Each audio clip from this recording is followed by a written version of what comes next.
Hare Krishna, continuation of the reading of Chaitanya Charitamrta, Madhya Lila, Chapter 6, Text 179.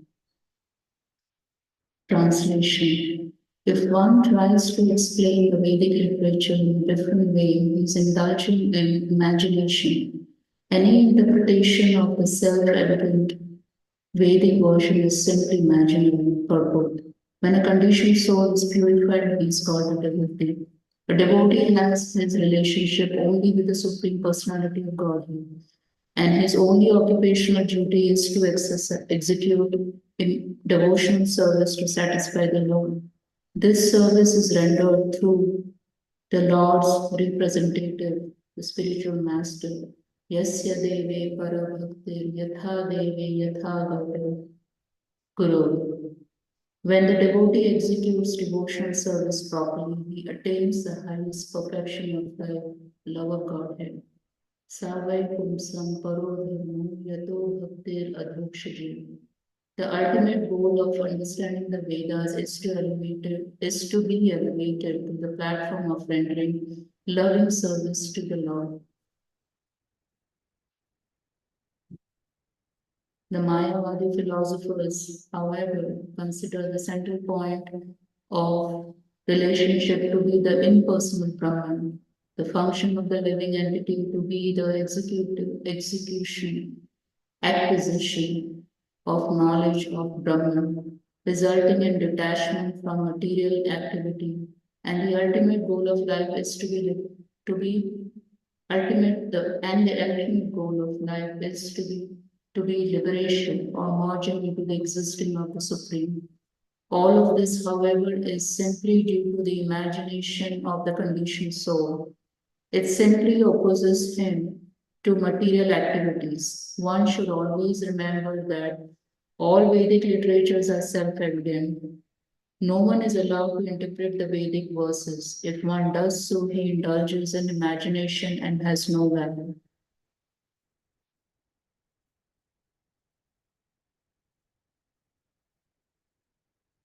Text 1 Translation. Actually, there is no fault on the part of Shankaracharya. He simply carried out the order of the Supreme Personality of Godhead. He had to imagine some kind of interpretation, and therefore he presented a kind of Vedic literature that is full of atheism.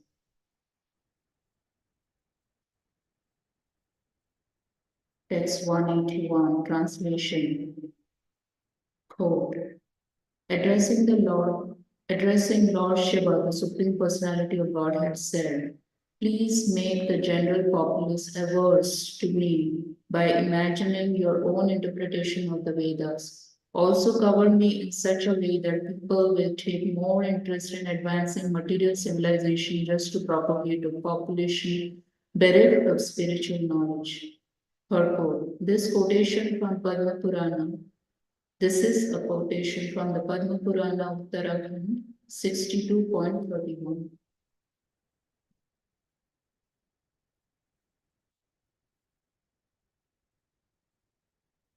Text 183. Translation.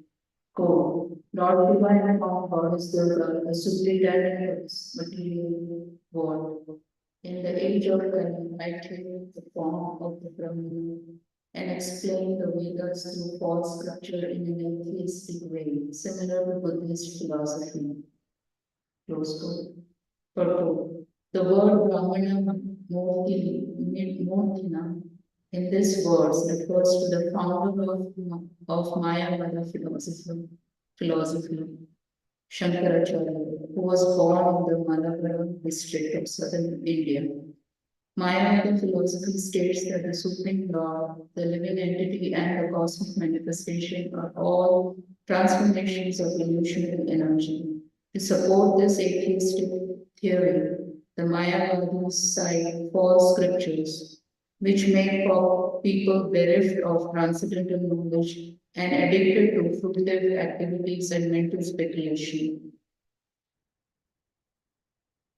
This verse is a quotation from the Padma Purana Uttarakhand 25.7. Text 183 translation. Sārvabhauma Bhaṭṭācārya became very much astonished upon hearing this. He became stunned and said nothing. The text 184 translation. Lord Sri Caitanya Mahāprabhu then told him, do not be astonished. Actually, devotional service unto the Supreme Personality of Godhead is the highest perfection of human activity. Text 185 translation. Even the self-satisfied sages perform devotional service to the Supreme Lord.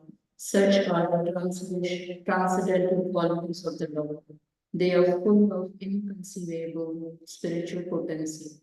Text 186 translation. Quote. Those who are self-satisfied and unattracted by external material desires are also attracted to the loving service of Sri Krishna, whose qualities are transcendental and whose activities are wonderful.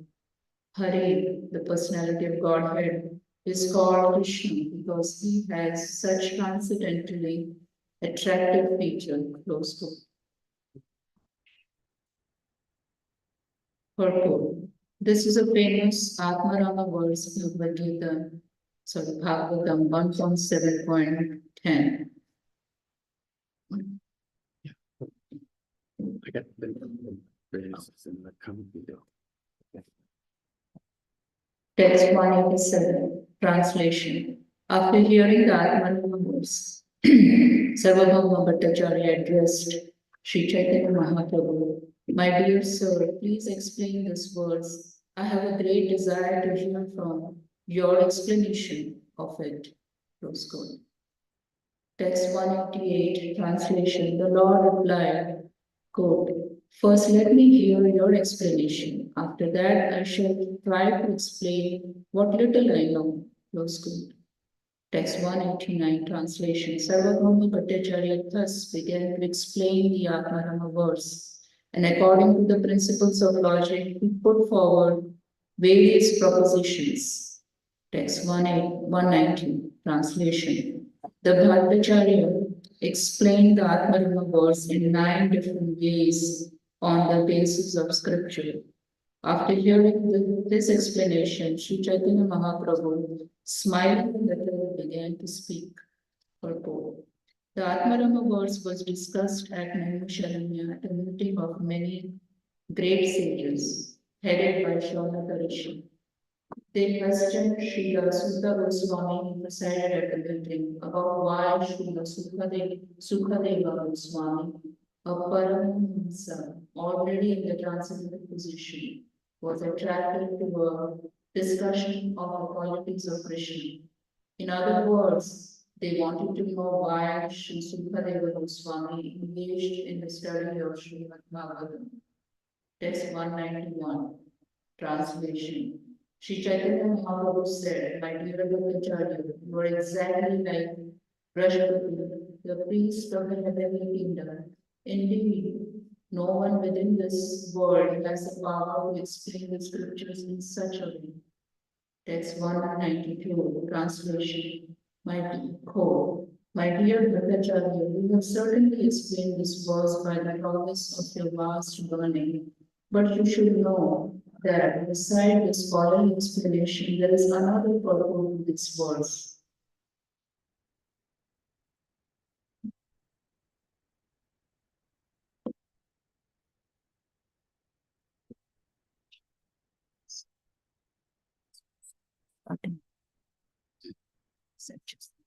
How do you make the screen move? Bigger? Just does it? No, so you just do. Here you move here, and I here see the cursor. Oh, yeah. So I'm just moving like this. Or you can use the down arrow.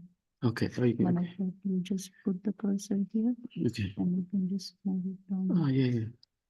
Just use the down arrow. Down. I'm right here. So you're reading from Text 183. Okay. Thank you so much. Okay, it's good to see you. Let's see if we can see the screen. Yeah. So this should be like under your chin, so pretty close. Yep. Okay. Say continuation. Text 183. Upon the request of Sārvabhauma, Bhaṭṭācārya, Lord Chaitanya Mahāprabhu began to explain the verse without touching upon the 9 explanation given by Bhaṭṭācārya. Text 94. There are 11 words in the Atmarama verse, and Sri Caitanya Mahāprabhu explained each word one after the other. Text 195. Lord Chaitanya Mahaprabhu took each word specifically and combined it with the word Atmarama. He thus explained the word Atmarama in 18 different ways. Text 196. Sri Caitanya Mahaprabhu said, the Supreme Personality of Godhead, his different potencies, and his transcendental qualities all have inconceivable powers. It is not possible to explain them fully. Text 187.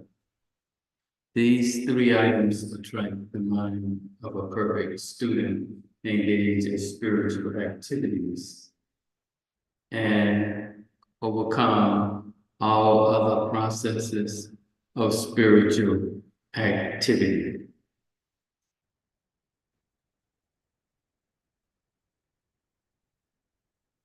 Text 198. Sri Caitanya Mahaprabhu explained the meaning of the verse by giving evidence concerning Sukadeva Goswami and the 4 rishis, Shanaka, Sanatkumara, Sanatan, and Sanandan. Thus the Lord gave various meanings and explanations. Text 199. Upon hearing Caitanya Mahaprabhu's explanation of the Atmarama verse, Sārvabhauma Bhaṭṭācārya was struck with wonder. He then understood Lord Sri Caitanya Mahaprabhu to be Krishna in person, and thus condemned himself in the following words. Caitanya Mahaprabhu is text 200. Caitanya Mahaprabhu is certainly Lord Krishna himself, because I could not understand him and was very proud of my own learning. I have committed many offenses. Text 201. When Sārvabhauma Bhaṭṭācārya denounced himself as an offender and took shelter of the Lord desired to show him mercy. Text 202. To show him mercy, Sri Caitanya Mahaprabhu allowed him to see his Vishnu form. Thus he immediately assumed 4 hands. Text 203. Sri Caitanya Mahaprabhu first showed him the 4-handed form, and then appeared before him in his original form of Krishna, with a blackish complexion and a flute to his lips. Text 204. When Sārvabhauma Bhaṭṭācārya saw the form of Lord Krishna manifested in Caitanya Mahaprabhu, he immediately fell down flat to offer him obeisances. Then he stood up with folded hands, began to offer prayers. Text 205. By the mercy of the Lord, all truths were revealed to Sārvabhauma Bhaṭṭācārya, and he could understand the importance of chanting the holy name and distributing love of Godhead everywhere. Text 206. Sārvabhauma Bhaṭṭācārya composed 100 verses in a very short time. Indeed, not even Brihaspati, the priest of the heavenly planets, could compose verses as quickly. Text 207. After hearing the 100 verses, Sri Caitanya Mahaprabhu happily embraced Sārvabhauma Bhaṭṭācārya who was immediately overwhelmed in ecstatic love of Godhead and fell unconscious. Text 208. Out of the ecstatic love of God, the Bhaṭṭācārya shed tears and his body was stunned. He exhibited an ecstatic mood and he perspired, shook, and trembled. He sometimes danced, sometimes chanted, sometimes cried, and sometimes fell down to touch the lotus feet of the Lord. Text 209. When Sārvabhauma Bhaṭṭācārya was in this ecstasy, Gopinath Acharya was very pleased. The associates of Sri Caitanya Mahāprabhu all laughed to see Bhaṭṭācārya dance so. Gopinath Acharya told Lord Chaitanya Mahāprabhu, "Sir, you have brought all this upon Sārvabhauma Bhaṭṭācārya." Text 211. Sri Chaitanya Mahāprabhu replied, "You are a devotee because of your association. Lord Jagannath has shown him mercy."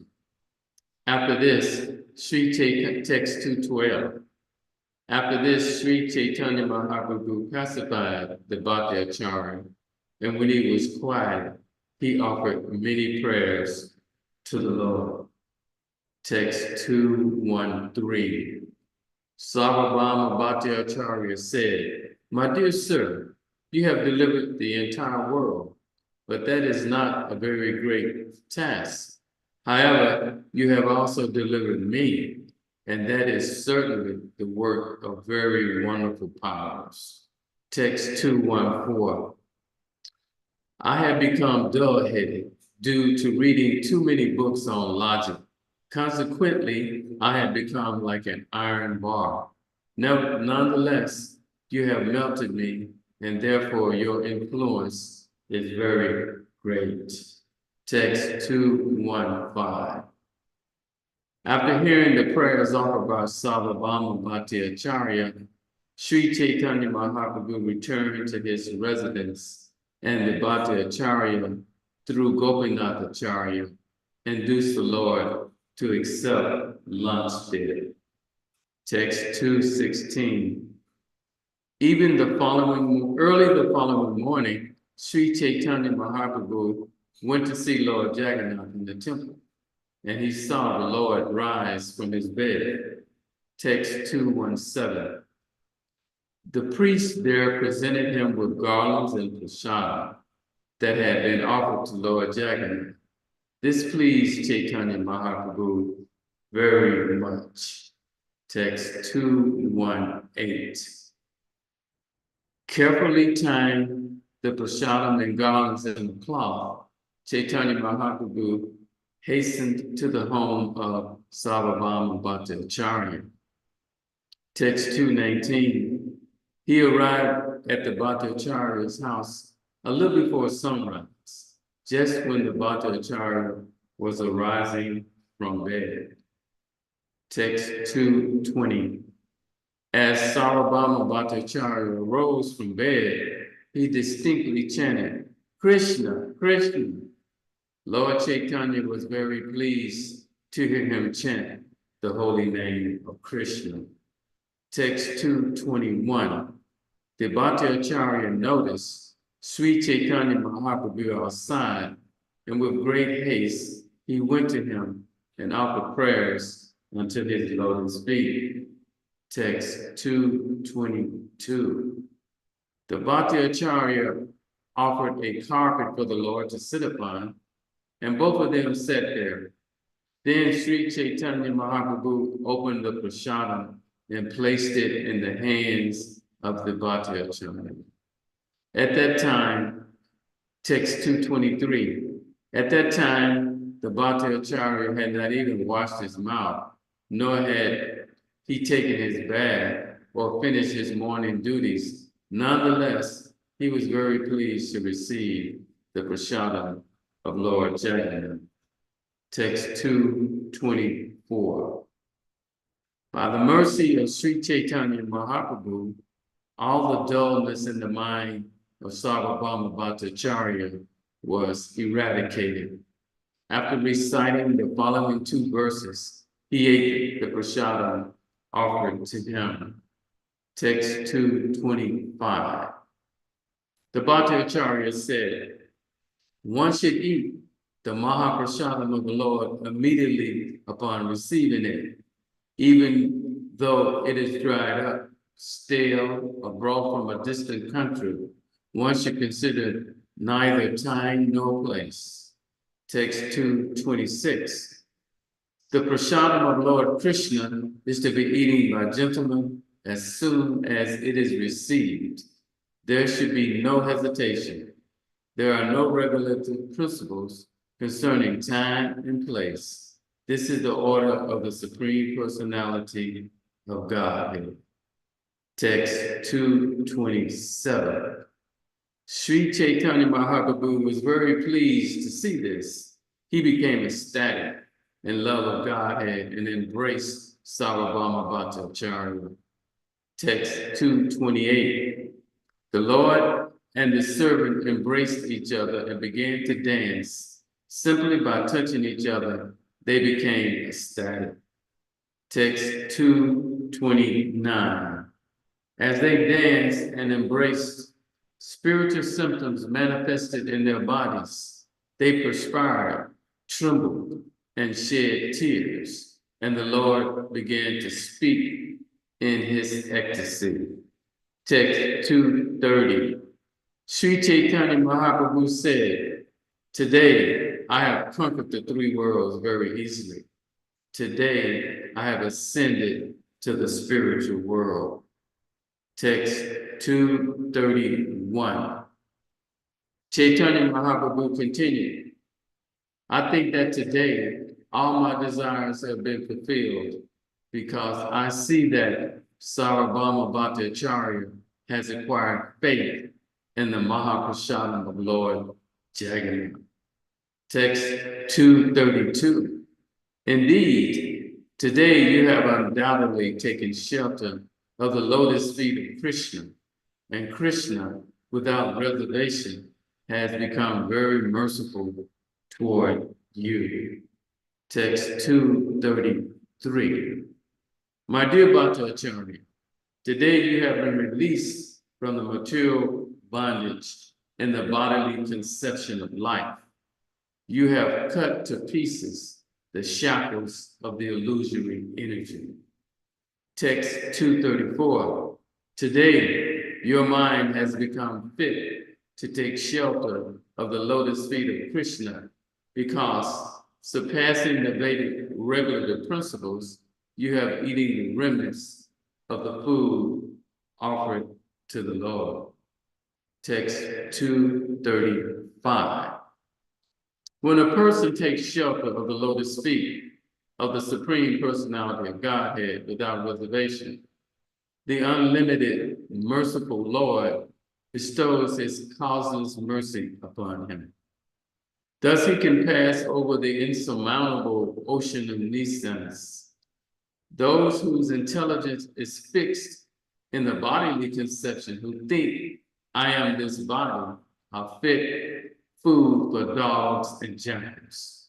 The Supreme Lord never bestows his mercy upon such people. Text 236. After speaking to Sārvabhauma Bhaṭṭācārya in this way, Sri Caitanya Mahāprabhu returned to his residence. From that day on, the Bhaṭṭācārya was free because his false pride had been dismantled. Text 237. From that day on, Sārvabhauma Bhaṭṭācārya did not know anything but the lotus feet of Lord Caitanya Mahāprabhu. And from that day, he could explain the revealed scriptures only in accordance with the process of devotional service. Text 238. Seeing that Sārvabhauma Bhaṭṭācārya was firmly fixed in the cult of Vaishnavism, Gopinath Acharya, his brother-in-law, began to dance clap his hands and chant, Hari, Hari. Text 239. The next day, the Bhaṭṭācārya went to visit the temple of Lord Jagannath. But before he reached the temple, he went to see Caitanya Mahāprabhu. Text 240. When he met Lord Caitanya Mahāprabhu, the Bhaṭṭācārya fell down flat to offer him respects. After offering various prayers to him, he spoke of his previous disposition with great humility. Text 241. Then the Bhaṭṭācārya asked Caitanya Mahāprabhu, which item is most important in the execution of devotional service? The Lord replied that the most important item was the chanting of the holy name of the Lord. Text 242.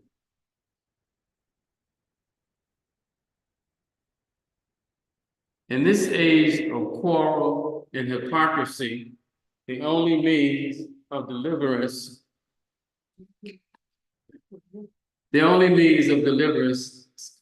is the chanting of the holy names of the Lord.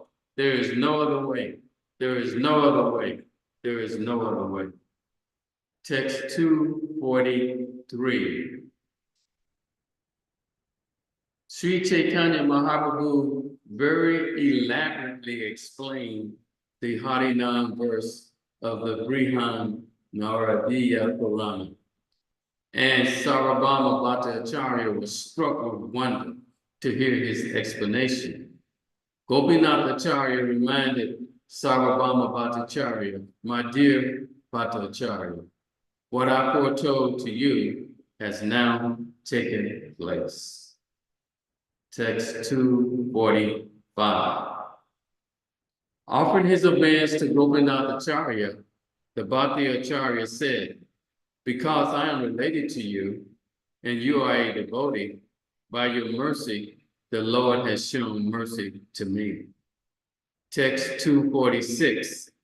You are a first-class devotee, whereas I am in the darkness of logical arguments. Because of your relationship with the Lord has bestowed his benediction upon me.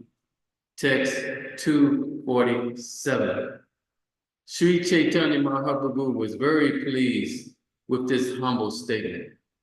After embracing the Bhaṭṭācārya, he said, now go see Lord Jagannath in the temple. Text 248. After visiting the temple of Lord Jagannath, Sārvabhauma Bhaṭṭācārya returned home with Jagadananda and Damodara. Text 249. The Bhaṭṭācārya brought large quantities of excellent food remnants, blessed by Lord Jagannath. All this prasadam was given to his own Brahman servant, along with Jagadananda and Damodara. Text 250. Sārvabhauma Bhaṭṭācārya then composed 2 verses on the leaf of a palm tree. Given the palm leaf to Jagadananda Prabhu, the Bhaṭṭācārya requested him to deliver it to Sri Caitanya Mahāprabhu. Text 251. Jagadananda and Damodara then returned to Sri Caitanya Mahāprabhu, bringing him both the prasadam and the palm leaf on which the verses were composed. But Mukunda Datta took the palm leaf from the hands of Jagadananda before he could deliver it to Sri Caitanya Mahāprabhu. Text 252.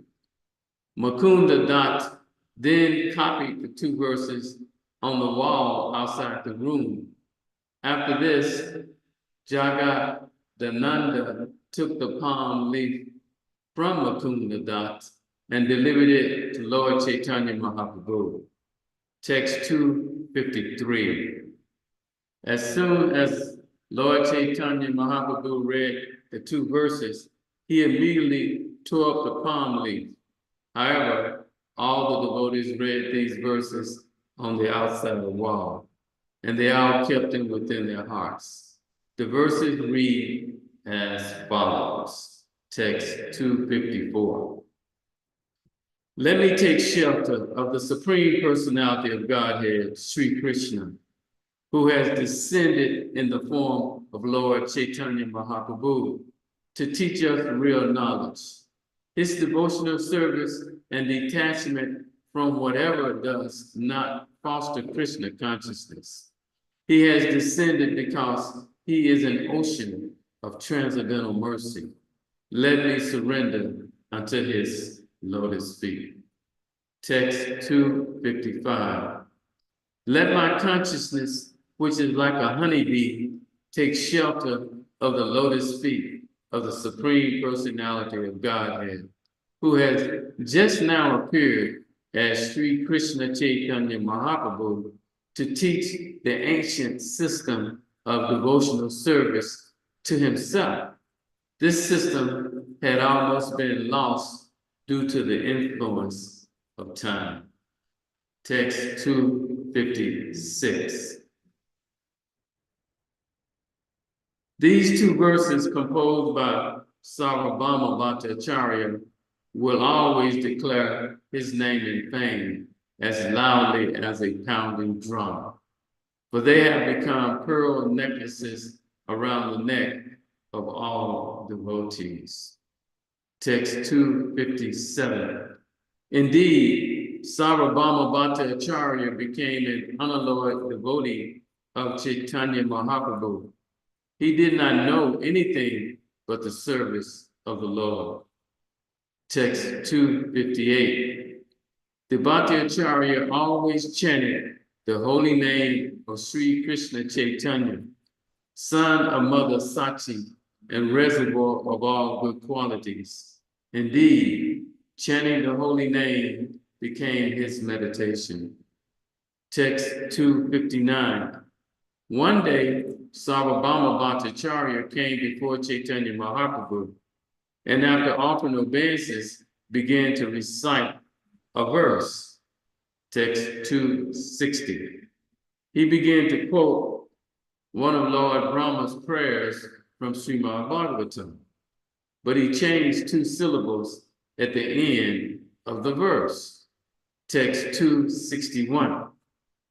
The Bhaṭṭācārya recited, one who seeks your compassion and thus tolerates all kinds of adverse conditions due to the karma of his past deeds, who engages always in your devotional service with his mind, words, and body, and who always offer obeisances unto you, is certainly a bona fide candidate for becoming your unalloyed devotee. Text 262.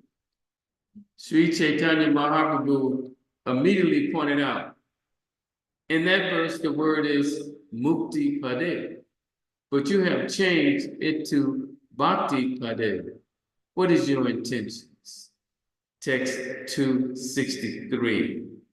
Sārvabhauma Bhaṭṭācārya replied, the awakening of pure love of Godhead, which is the result of devotional service, far surpasses liberation from material bondage. But those averse to devotional service, merging into the Brahman effulgence is a kind of punishment. Text 264 and 265.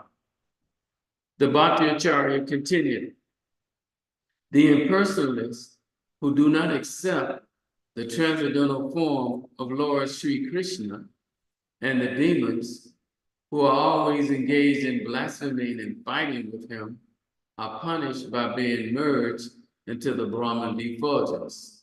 But that does not happen to the person engaged in the devotional service of the Lord. Text 266.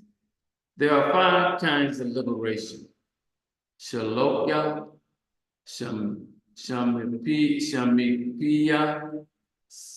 Sharupya, Sarsti, and Sayuja.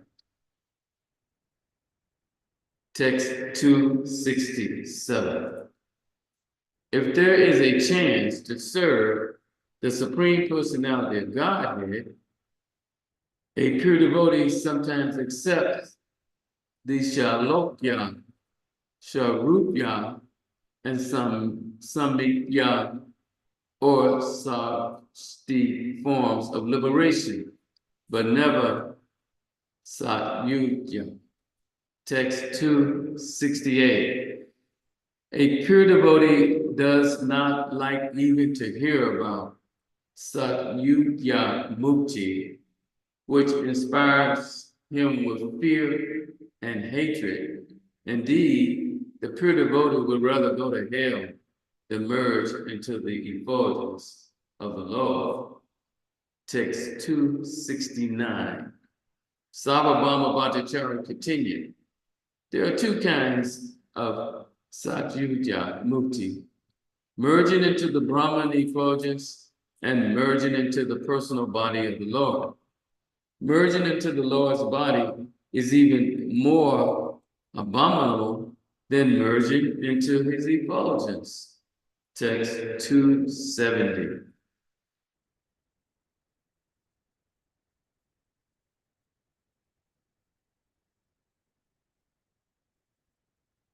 Sārvabhauma Bhaṭṭācārya concluded, even though he is offered all kinds of liberation, the pure devotee does not accept them. He is fully satisfied engaging in the service of the Lord. Text 271. Lord Sri Caitanya Mahāprabhu replied, the word mukti pade has another meaning. Mukti pada directly refers to the Supreme Personality of Godhead. Text 272. All kinds of liberation exist under the feet of the Supreme Personality of Godhead. Therefore, he is known as Mukti Pada. According to another meaning, Mukti is the 9th subject, and the Supreme Personality of Godhead is the shelter of liberation. Text 273. Since I can understand Krishna according to these 2 meanings, Caitanya Mahaprabhu said, what point is there in changing the verse? Sārvabhauma replied, I was not able to give that reading to the verse. Text 274. Although your explanation is correct, it should not be used because there is ambiguity in the word mukti pada. Text 275.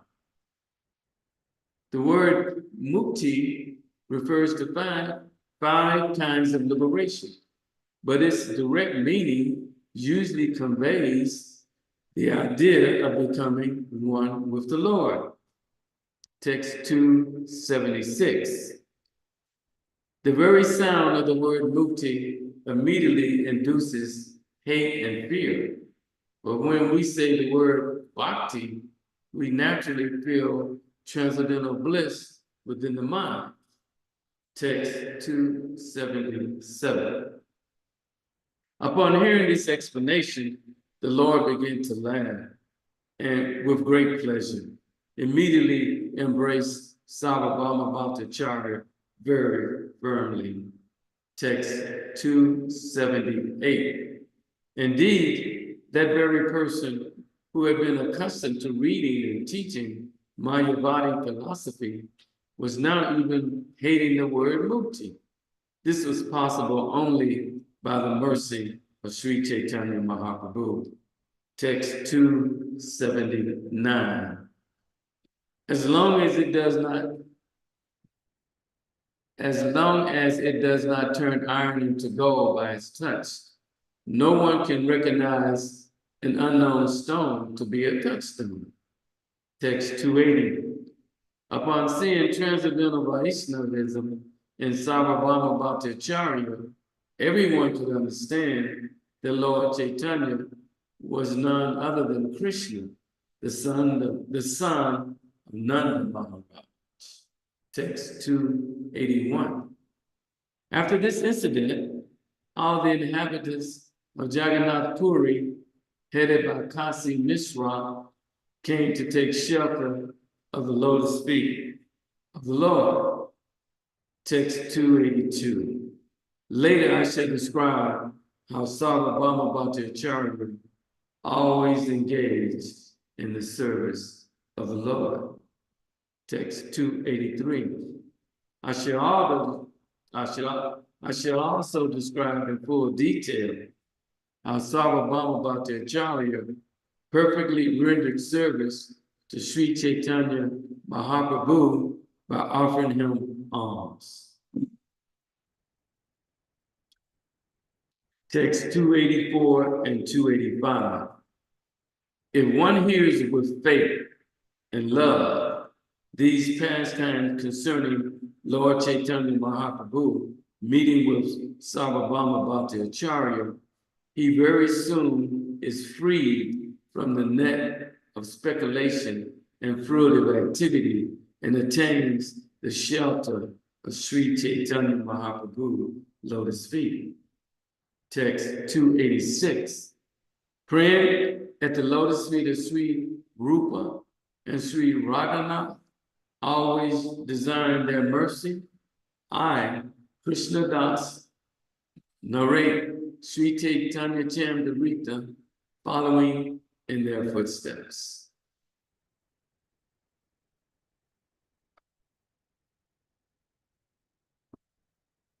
Chapter 7. The Lord begins his tour of South India.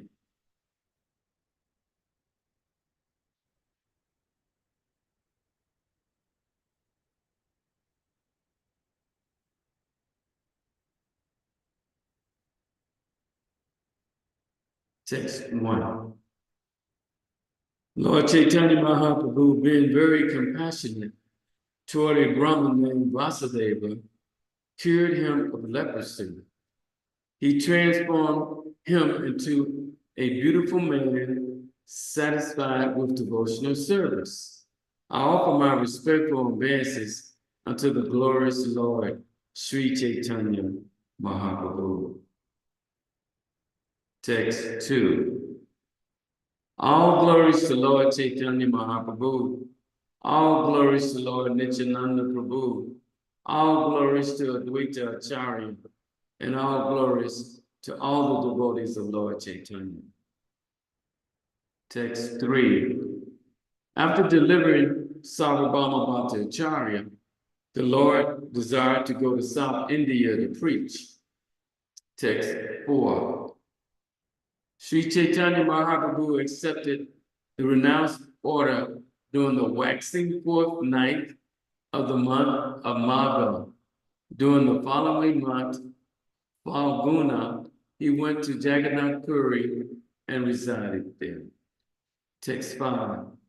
At the end of the month of Phalguna, he witnessed the Dola Yatra ceremony.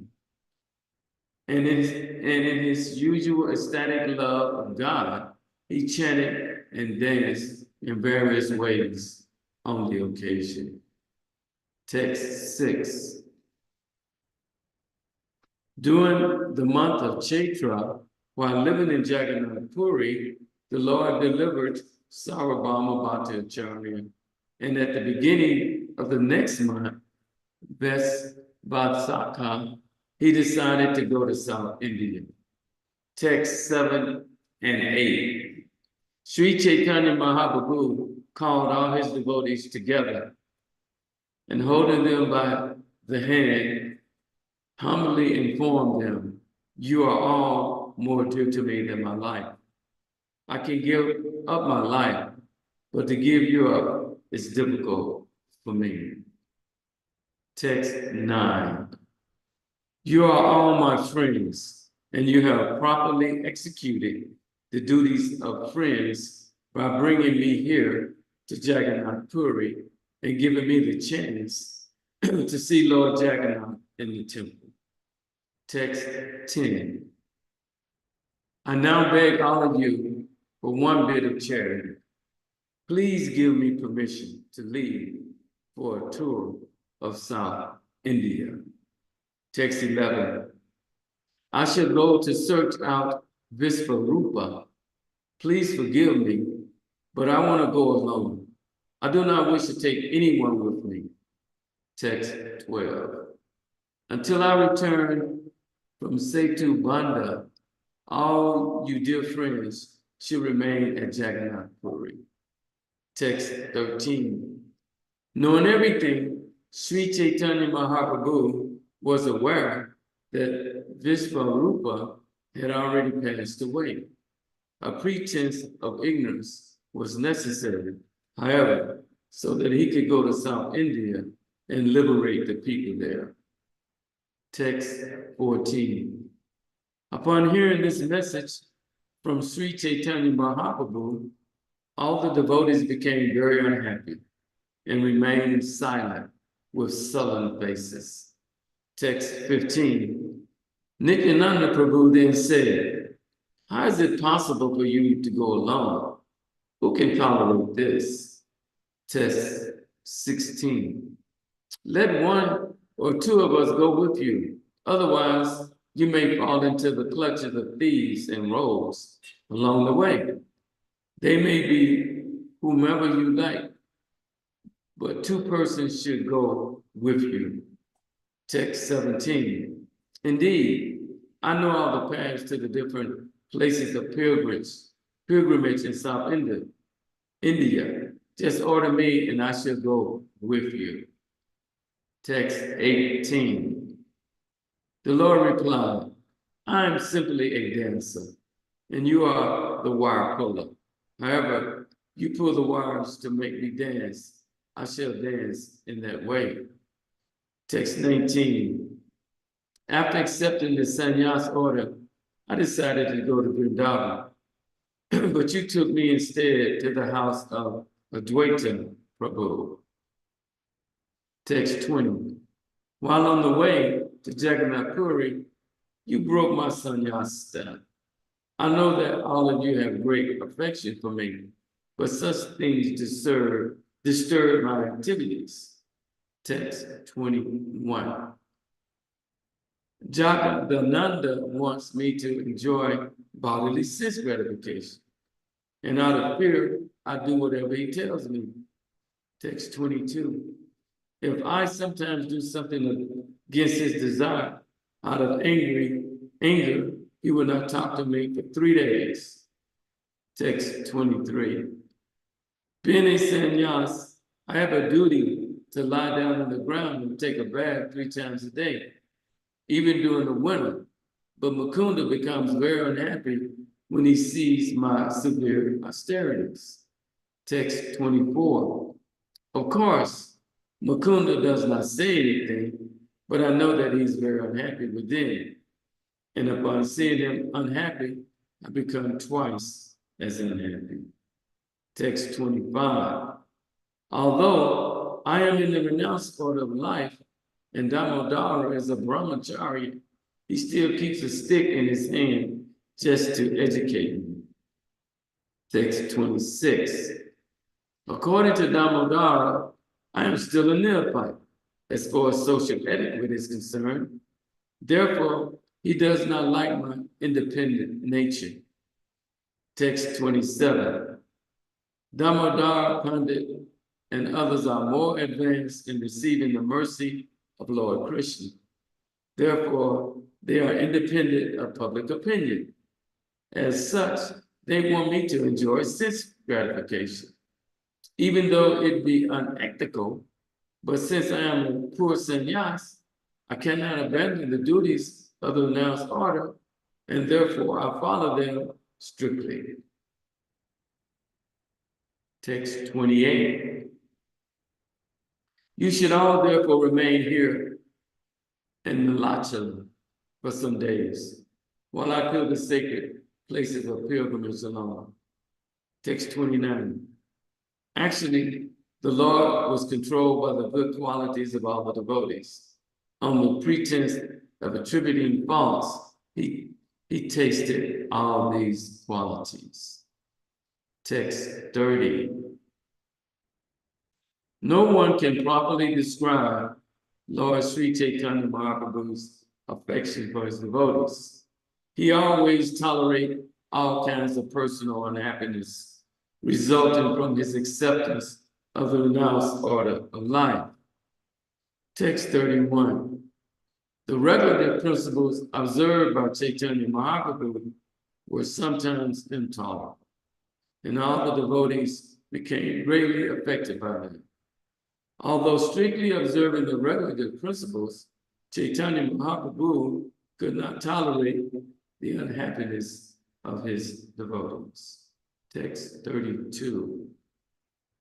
Therefore, to prevent them from accompanying him and becoming unhappy, Sri Caitanya Mahaprabhu declared their good qualities to be false. Text 33. Four devotees then humbly insisted that they go with the Lord.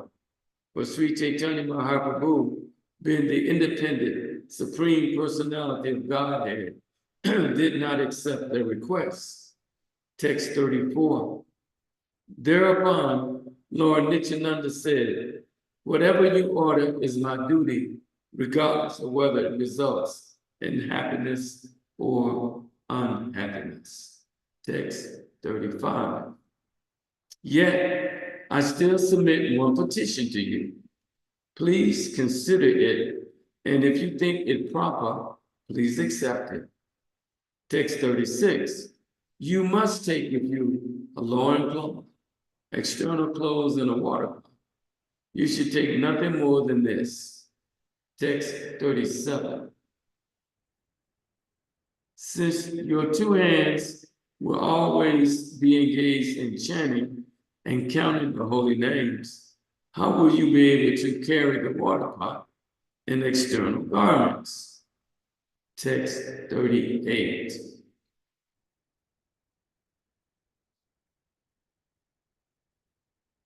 When along the way you fall unconscious in ecstatic love of God, who will protect your belongings?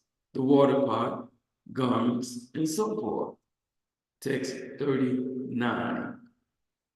Sri Nityananda Prabhu continued.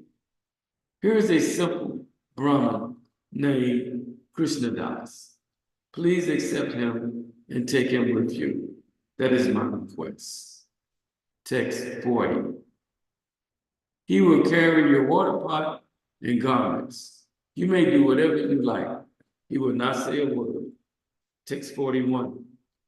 Accepting the request of Lord Nityananda Prabhu, Lord Caitanya took all his devotees and went to the house of Sārvabhauma Bhaṭṭācārya. Text 42. As soon as they entered his home, Sārvabhauma Bhaṭṭācārya offered the Lord obeisances and a place to sit. After seating all the others, the Bhaṭṭācārya took his seat. Text 43. After they had discussed various topics about Lord Krishna, Sri Caitanya Mahaprabhu informed Sārvabhauma Bhaṭṭācārya, I have come to your place just to receive your order. Text 44. My elder brother, Vishvarupa, has taken sannyas and gone to South India. Now I must go search for him.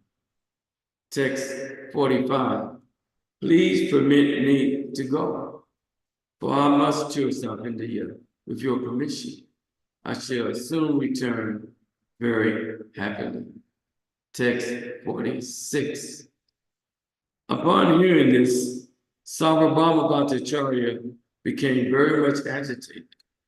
Catching hold of the lotus feet of Caitanya Mahaprabhu, he gave his sorrowful reply.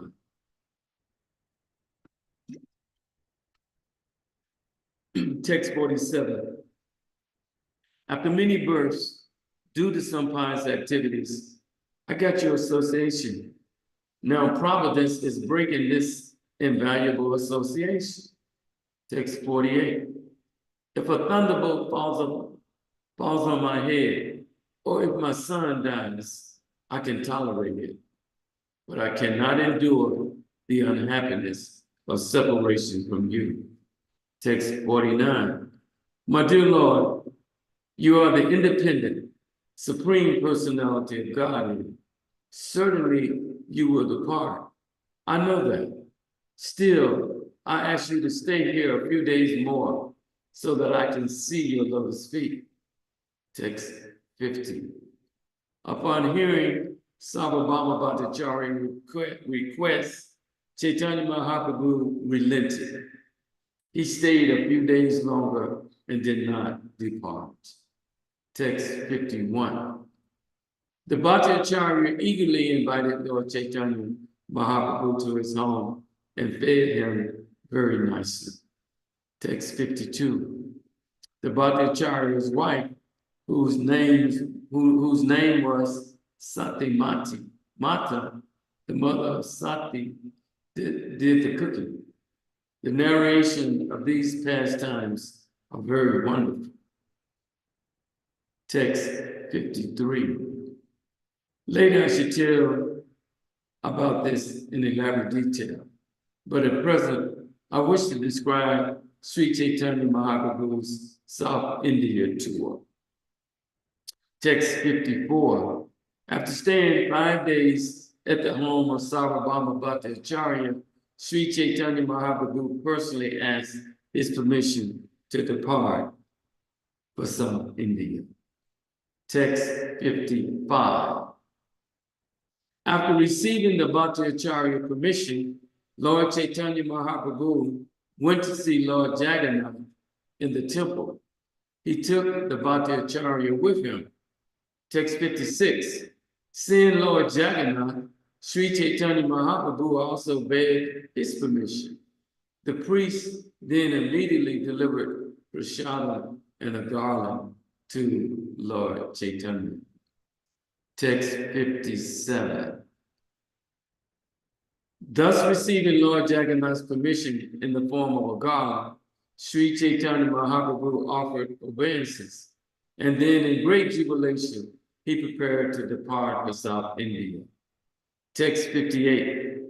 Accompanied by his personal associates and Sārvabhauma Bhaṭṭācārya, Sri Caitanya Mahaprabhu circumambulated the altar of Jagannath. The Lord then departed on his South Indian tour. Text 59.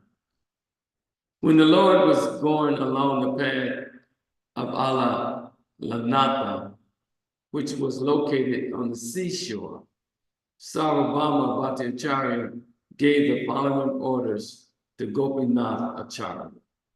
Text 60. Bring the 4 sets of loincloths and outer garments. I keep at home. And also some prasadam of Lord Jagannath. You may carry these things with the help of some Brahman. Text 61. When Lord Sri Caitanya Mahaprabhu was departing, Sārvabhauma Bhaṭṭācārya submitted the following at his lotus feet. My Lord, I have one final request that I hope you will kindly fulfill. Text 62. In the town of Vijayanagar, on the banks of the Godavari, there's a responsible government officer named Rāmānanda Rāya. Text 63. Please do not neglect him, thinking he belonged to a Sudra family engaged in material activities. It is my request that you meet him without fail. Text 64. Sārvabhauma Bhaṭṭācārya continued, Rāmānanda Rāya is a fit person to associate with you. No other devotee can compare with him in knowledge of the transcendental mellows. Text 65. He is a most learned scholar, as well as an expert in devotional mellows. Actually, he is most exalted, and if you talk with him, you will see how glorious he is. Text 66.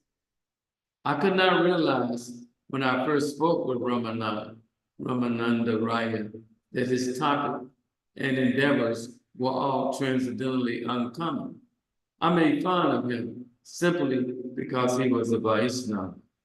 Text 67.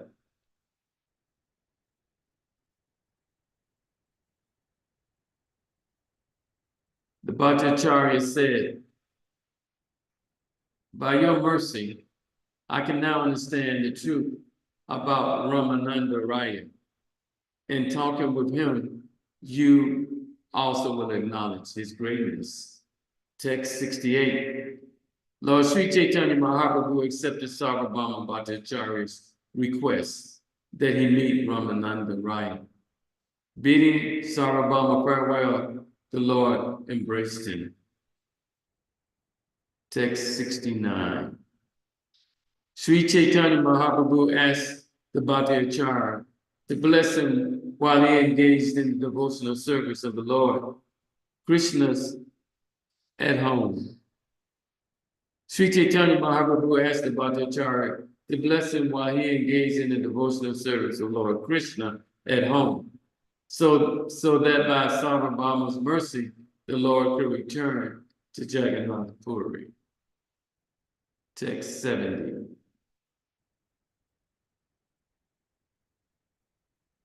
Saying this, Sri Caitanya Mahāprabhu departed on his tour, and Sārvabhauma Bhaṭṭācārya immediately fainted and fell to the ground.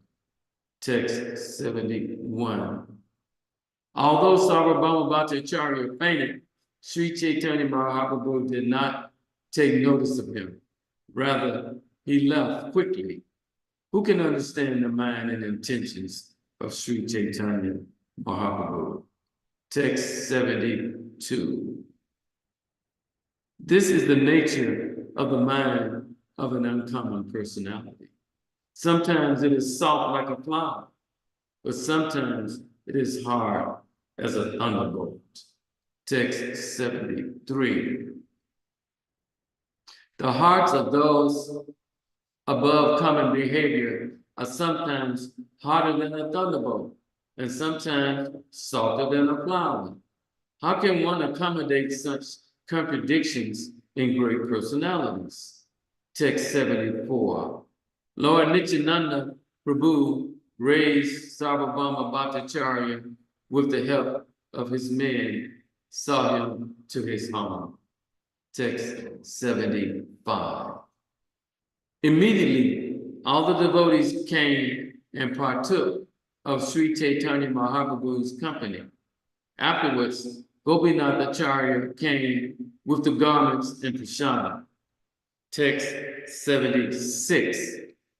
All the devotees followed Sri Caitanya Mahaprabhu to a place known as Alalanatha. There they all offered respects and various prayers. Text 77. In great ecstasy, Sri Caitanya Mahaprabhu danced and chanted for some time. Indeed, all the neighbors came to see him. Text 78. All around Sri Caitanya Mahaprabhu, who is known as Gaura Hari, people began to shout the holy name of Hari. Lord Chaitanya, immersed in his usual ecstasy of love, danced in the midst of them. Text 79. The body of Sri Caitanya Mahaprabhu was naturally very beautiful. It was like molten gold dressed in saffron cloth. Indeed, he was most beautiful for being ornamented with the ecstatic symptoms which caused his bodily hair to stand on end, tears to well up in his eyes, and his body to tremble and perspire all over. Text 80. Everyone present was astonished to see Sri Caitanya Mahāprabhu dancing and his bodily transformations. Whoever came did not want to return home. Text 81. Everyone, including children, old men, and women, began to dance, to chant the holy names of Sri Krishna and Gopala. In this way, they all floated in the ocean of love of Godhead. Sri Caitanya Mahaprabhu ki.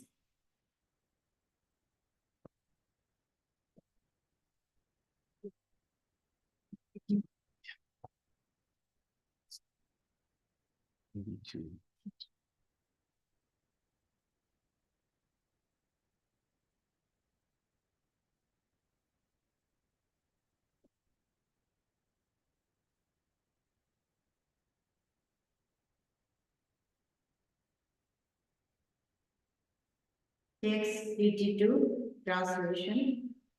Upon seeing the chanting and dancing of Lord Chaitanya Mahaprabhu, Lord Nityananda predicted that later there would be dancing and chanting in every village.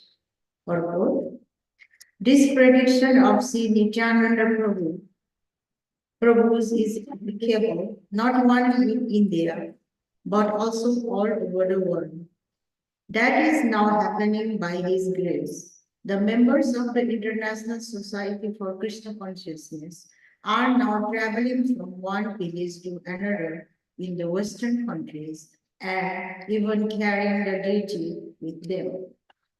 These devotees distribute various literature all over the world. We hope that these devotees who are preaching the message of Sri Chaitanya Mahaprabhu will very seriously follow strictly in his footsteps. If they follow the rules and regulations and chant 16 rounds daily, their endeavor to preach the call of Sri Chaitanya Mahaprabhu will certainly be successful. Text 83. Seeing that it was already getting late, Lord Nityananda Prabhu, the spiritual master, intended a means to disperse the crowd. Text 84. When Lord Nityananda Prabhu took Sri Chaitanya Mahaprabhu for lunch at noon, everyone came running around them. Text 85. After finishing their baths, they returned at noon to the temple. Admitting his own name, Sri Nityananda Prabhu closed the outer door.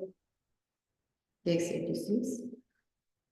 Gopinath Acharya then brought prasadam for the two lords to eat. After they had eaten, the remnants of the food were distributed to all devotees. Text 87. Hearing about this, everyone there came to the outside door and began chanting the holy name, Hari Hari. Thus, there was a tumultuous sound. Text 88. After lunch, Sri Chaitanya Mahaprabhu made them open the door. In this way, everyone received his audience with great pleasure. Text 89. The people came and went until evening, and all of them became Vaishnava devotees and began to chant and dance. Text 90. Sri Chaitanya Mahaprabhu then passed the night there and discussed the pastime of Lord Krishna with his devotees with great pleasure. Text 91. The next morning, after taking his bath, Sri Chaitanya Mahaprabhu started on his South Indian tour. He bade farewell to the devotees by embracing them. Text 92. Although they all fell to the ground unconscious, the Lord did not turn to see them, but proceeded onward. Text 93. In separation, the Lord became very perturbed and walk on happily. His servant Krishna Das, who was carrying his water pot, followed behind. Text 94. All the devotees remained there and fasted. And the next day, they all unhappily returned to the Jagannath Puri. Text 95. Almost like a mad lion, Lord Chaitanya Mahaprabhu went on his tour, filled with ecstatic love and performing Sankirtan, chanting Krishna's name as follows. The Lord chanted, Hare Krishna Krishna Krishna Krishna Krishna Krishna, He Krishna Krishna Krishna Krishna Krishna Krishna, He Krishna Krishna Krishna Krishna Krishna Krishna Rakshaman, Krishna Krishna Krishna Krishna Krishna Krishna Pahima. That is, O Lord, please protect me and maintain me. He also chanted Rama, Raghava, Ram, Raghava, Ram, Raghava, Rachamam, Krishna Keshav, Krishna Keshav, Krishna Keshav, Pahimam. That is, O Lord Ram, descendant of King Raghu, please protect me, O Krishna, O Keshav, killer of the Keshi demons, please maintain me. Text 97. Chanting this verse, Lord Chaitanya Mahaprabhu, known as Gaur Hari, went on his way. As soon as he saw someone, he would request him to chant Hari Hari. Text 98. Whoever heard Lord Chaitanya Mahaprabhu chant Hari Hari also chanted the holy name of Lord Hari and Krishna. In this way, they all followed the Lord, very eager to see him. Text 99. After some time, the Lord would embrace these people and bid them return home, having invested each of them with spiritual potency. Purport. In this Amarta Prabha Bhashya, Srila Bhakti Vinod Thakur explained that this spiritual potency is the essence of the pleasure potency and the knowledge potency. By these two potencies, one is empowered with devotional service. Lord Krishna himself or his representative, the unalloyed devotee, can mercifully bestow these combined potencies upon any man. Being thus endowed with these potencies, one can become an unalloyed devotee of Lord. Anyone favored by Lord Sri Chaitanya Mahaprabhu was empowered with this bhakti shakti. Thus, the Lord's followers were able to preach Krishna consciousness by divine grace. Text 100, translation.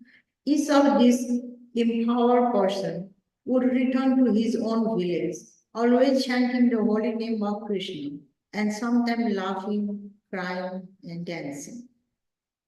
Text 101. Such an empowered person would request everyone and anyone, whomever he saw, to chant the holy name of Krishna. In this way, all the villagers would also become devotees of the Supreme Personality of Godhead. Purport. In order to become an empowered preacher, one must be favored by Lord Sri Chaitanya Mahaprabhu or his devotee, the spiritual master. One must also request everyone to chant the Mahamantra. In this way, such person can convert others to Vaishnavism, showing them how to become pure devotee of Supreme Personality of God. Text 102. People from different villages who came to see such empowered individual would become like him simply by seeing him and receiving the mercy of his glance. Text 103. When each of these newly empowered individual returned to his own village, he also converted the villagers into devotees. And when others came from different villages to see him, they were also converted. Text 104. In this way, as empowered Men went from one village to another. All the people of South India became devotees. Text 105. Thus, many hundred of people became Vaishnava when they passed the Lord on the way and embraced by him. Text 106. In whatever village Sri Caitanya Mahaprabhu stayed to accept alms, many people came to see him. Text 107. By the mercy of the Supreme Lord, Sri Caitanya Mahaprabhu, everyone became a first-class devotee. Later, they became teachers or spiritual masters and liberated the entire world. Text 108. In this way, the Lord went to the extreme southern part of India and he converted all the provinces to Vaishnavism. Text 109. Lord Sri Chaitanya Mahaprabhu did not manifest his spiritual potency at Navadvip, but he did manifest them in South India and liberated all the people there. At that time, there were many smartest Mon devotees, followers of Vedic spiritual, at the holy place of Navadvip, which was also the birthplace of Lord Sri Chaitanya Mahaprabhu. Followers of the Smriti Shastra was called smartest. Most of them are non-devotees, and their main business is following the Brahminical principle strictly. However, they are not enlightened in devotional service. In Navadvip, all the learned scholars are followers of the Smriti Shastra, and Lord Chaitanya Mahaprabhu did not attempt to convert them. Therefore, the author has remarked that the spiritual potency Lord Sri Chaitanya Mahaprabhu did not manifest at Navadvip was by his grace manifested in South India. Thus, everyone there became a Vaishnava. By this, it is to be understood that people who are really interested in preaching in favorable situation. If the candidates for conversion are too disturbing, preacher may not attempt to spread Krishna consciousness amongst them. It is better to go where the situation is more favorable. This Krishna consciousness movement was first attempted in India, but the people of India, being absorbed in political thoughts, did not take to it. They were entranced by the political leaders. We prefer, therefore, to become the West, following the order of our spiritual master, and by the grace of Lord Chaitanya Mahaprabhu, this movement is becoming successful. Text 110. Lord Sri Krishna Mahaprabhu empowering the others can be understood by one who is actually a devotee of the Lord who has received his mercy. Text 111. If one does not believe in the uncommon transcendental pastime of the Lord, he is vanquished both in his world and in the next. Text 112. Whatever I have stated about the beginning of the Lord truth should also be understood to hold for as long as the Lord toured South India. 113. When Lord Sri Chaitanya Mahaprabhu came to the holy place known as Kurmakshetra, he was the deity and offered prayers and obeisances. Forward. Kurmastan is well-known place for pilgrimage. There is a temple. There are Kurun Deva in Namarta. It is said that Lord Jagannath took Sri Rāmānanda from Jagannath Puri and one night threw him to Kurmakshetra. Kurmakshetra is situated on the line of the Southern Railway in India. one has to go to the railway station known as Srikakulam Road. From this situation, one goes 8 miles to the east to reach the holy place known as Kurmakala. Those who speak the Telugu language consider this holy place very important. This statement is reported in the government gazette known as Ganjama Manual.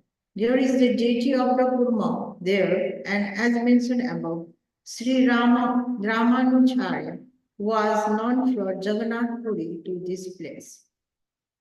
At that time, he thought that the deity of the Kurma was Lord Shiva's deity, therefore, he was fasting there.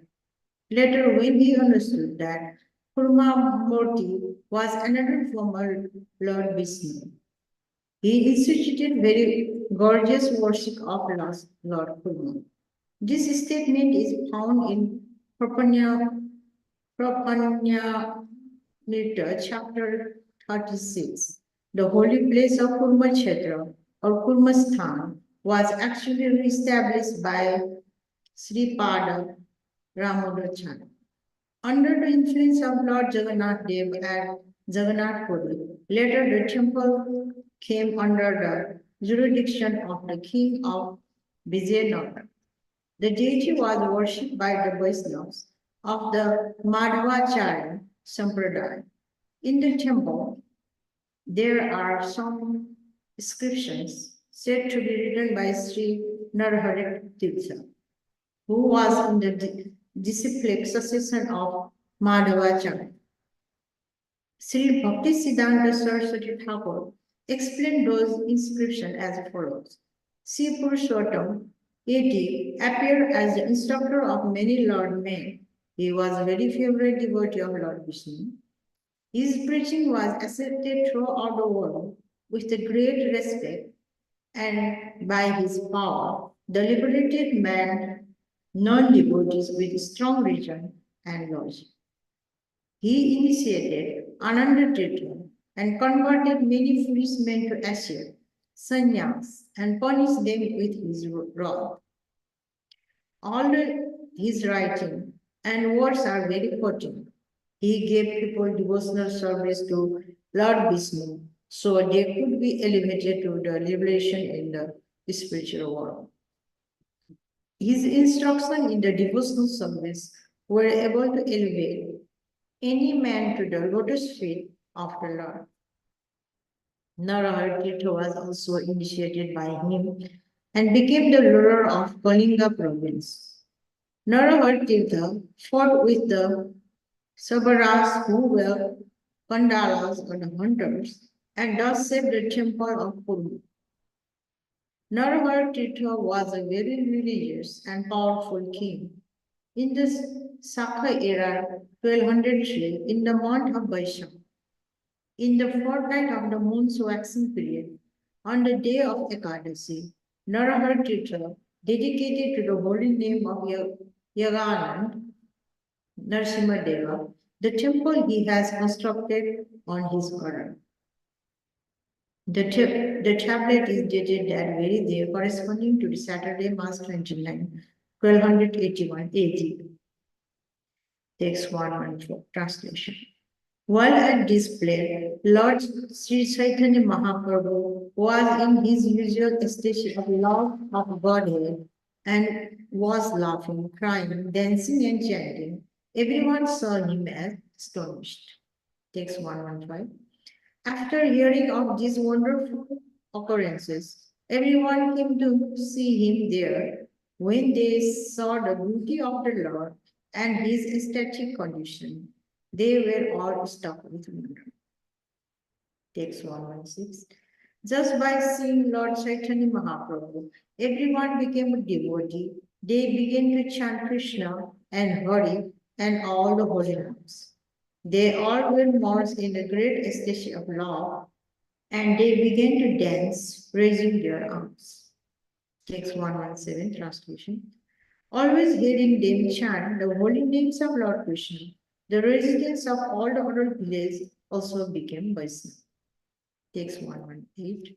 By hearing the holy name of Krishna, the entire country became Vaishnava. It was as if the nectar of holy name of Krishna overflowed the entire country. Text 119.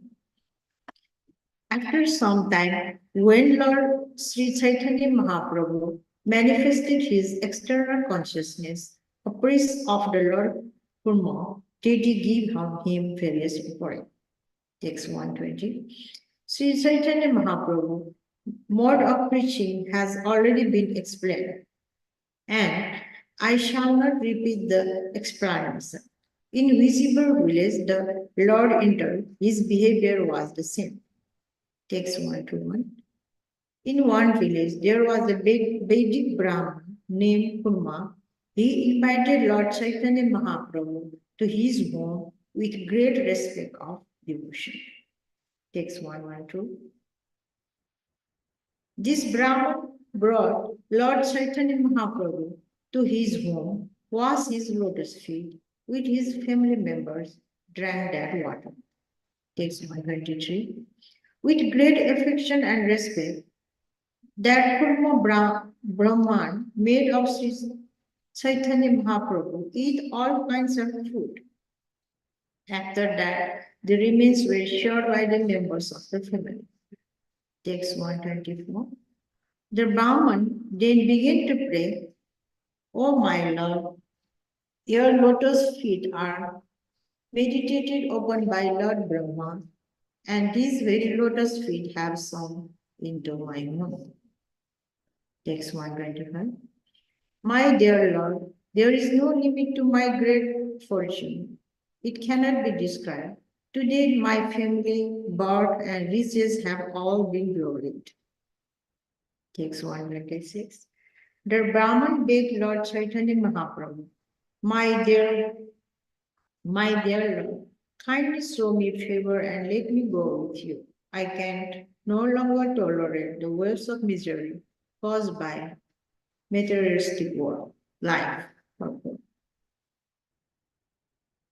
This statement is applicable for everyone, regardless of how rich or prosperous one may be. Narottam Das Thakur has confirmed this statement. Samsar Bisnale Diva Nisi Hiye Jare. He said that materialistic way of life causes a burning of the heart. One cannot make any provision for the troublesome life of the material world. It is fact that one may be very happy as far as riches are concerned, and one may be very opulent in every respect. Yet one has to manage the desires to meet the demands of the body and of so many family members and subordinates. One has to take much trouble to minister others. Narottam Das Thakur therefore prays Visaye Chadiye Habe Suddha Habe Man. Thus, one must become free from materialistic way of life. One has to immerse himself in the ocean of the transcendental bliss. In other words, one cannot release transcendental bliss without being freed from the materialistic way of life.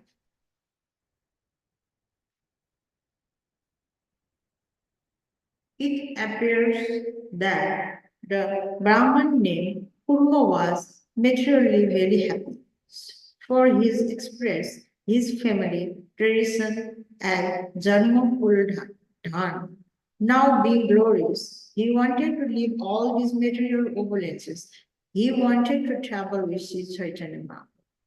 According to the Vedic way of civilization, one should leave his family after attaining 50 years of age and go to the forest of Vrindavan to devote the rest of his life to the service of love. Text 127. Sri Chaitanya Mahaprabhu replied, "Don't speak like that again. Better to remain at home and chant the holy name of Krishna always. Purport. It is not advisable in this age of Kali to leave one family suddenly, for people are not trained as proper brahmacharis and grasthas. Therefore, Sri Chaitanya Mahaprabhu advised to Brahman not to be too eager to give up family life. He would be better to remain with his family and try to become purified by chanting the Hare Krishna Mahamantra regularly under the direction of the spiritual master. This is the instruction of Sri Chaitanya Mahaprabhu. If this principle is followed by everyone, there is no need to accept sannyas. In the next verse of Sri Chaitanya Mahaprabhu advises everyone to become an ideal householder by offenselessly chanting the Hare Krishna Mahamantra and teaching the same principle to everyone he meets. Text 128. Instruct everyone to follow the orders of Lord Sri Krishna as they are given the Bhagavad Gita and Srimad Bhagavatam. In this way, become a spiritual master and try to liberate everyone in this land. Purport. This is the sublime mission of the International Society for Krishna Consciousness.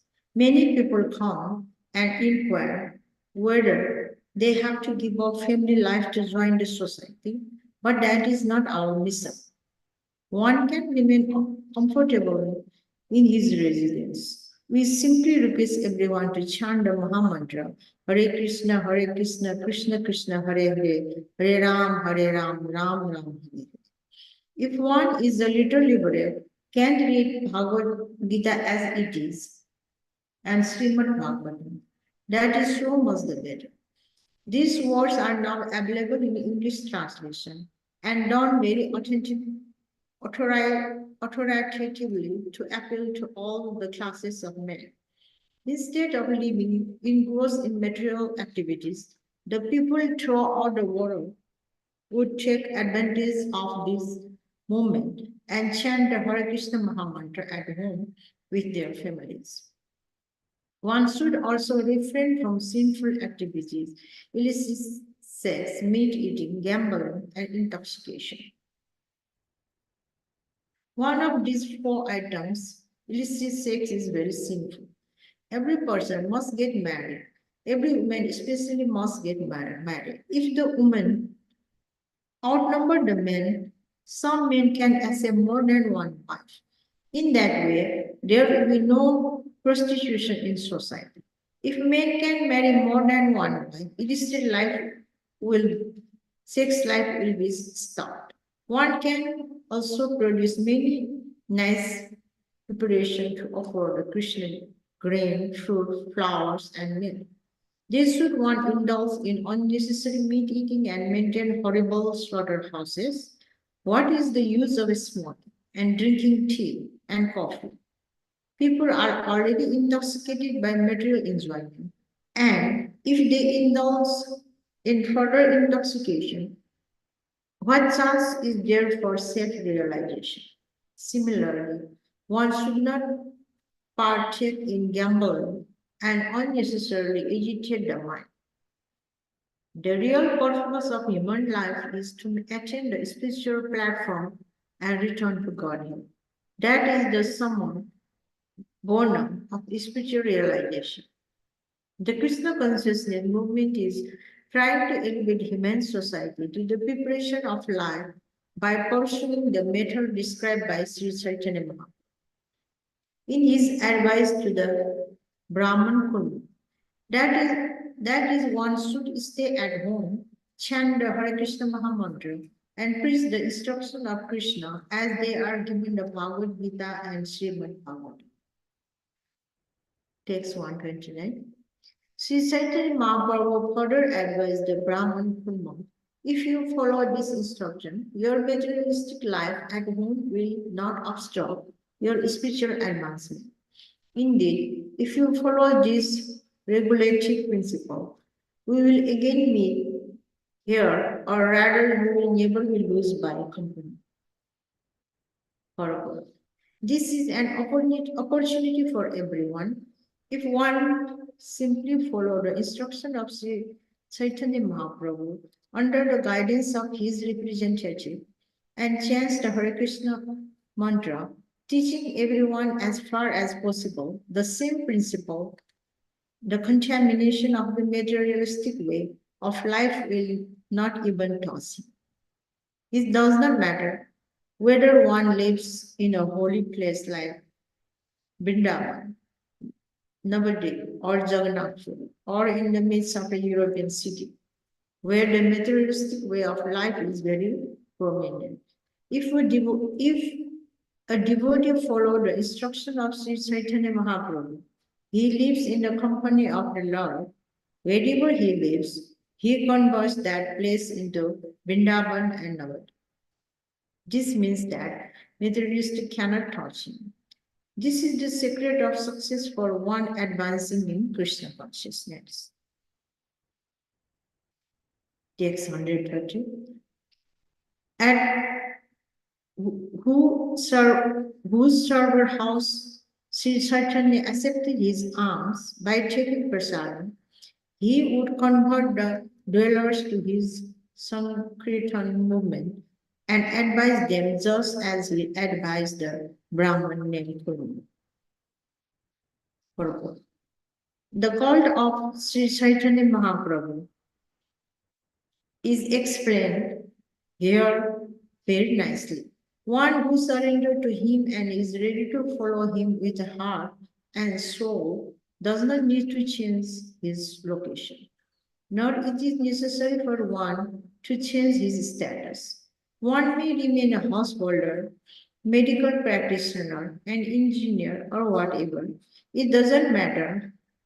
One only has to follow the instruction of Sri Chaitanya Mahaprabhu, chant the Hare Krishna Mahamantra, instruct the relatives and friends in the teaching of Bhagavad Gita and Srimad Bhagavatam.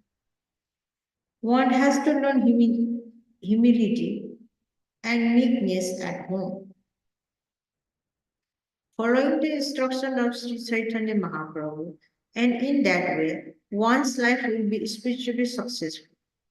One should not try to be an artificially advanced devotee, thinking, I am a first-class devotee, so it is the best not to accept any disciple.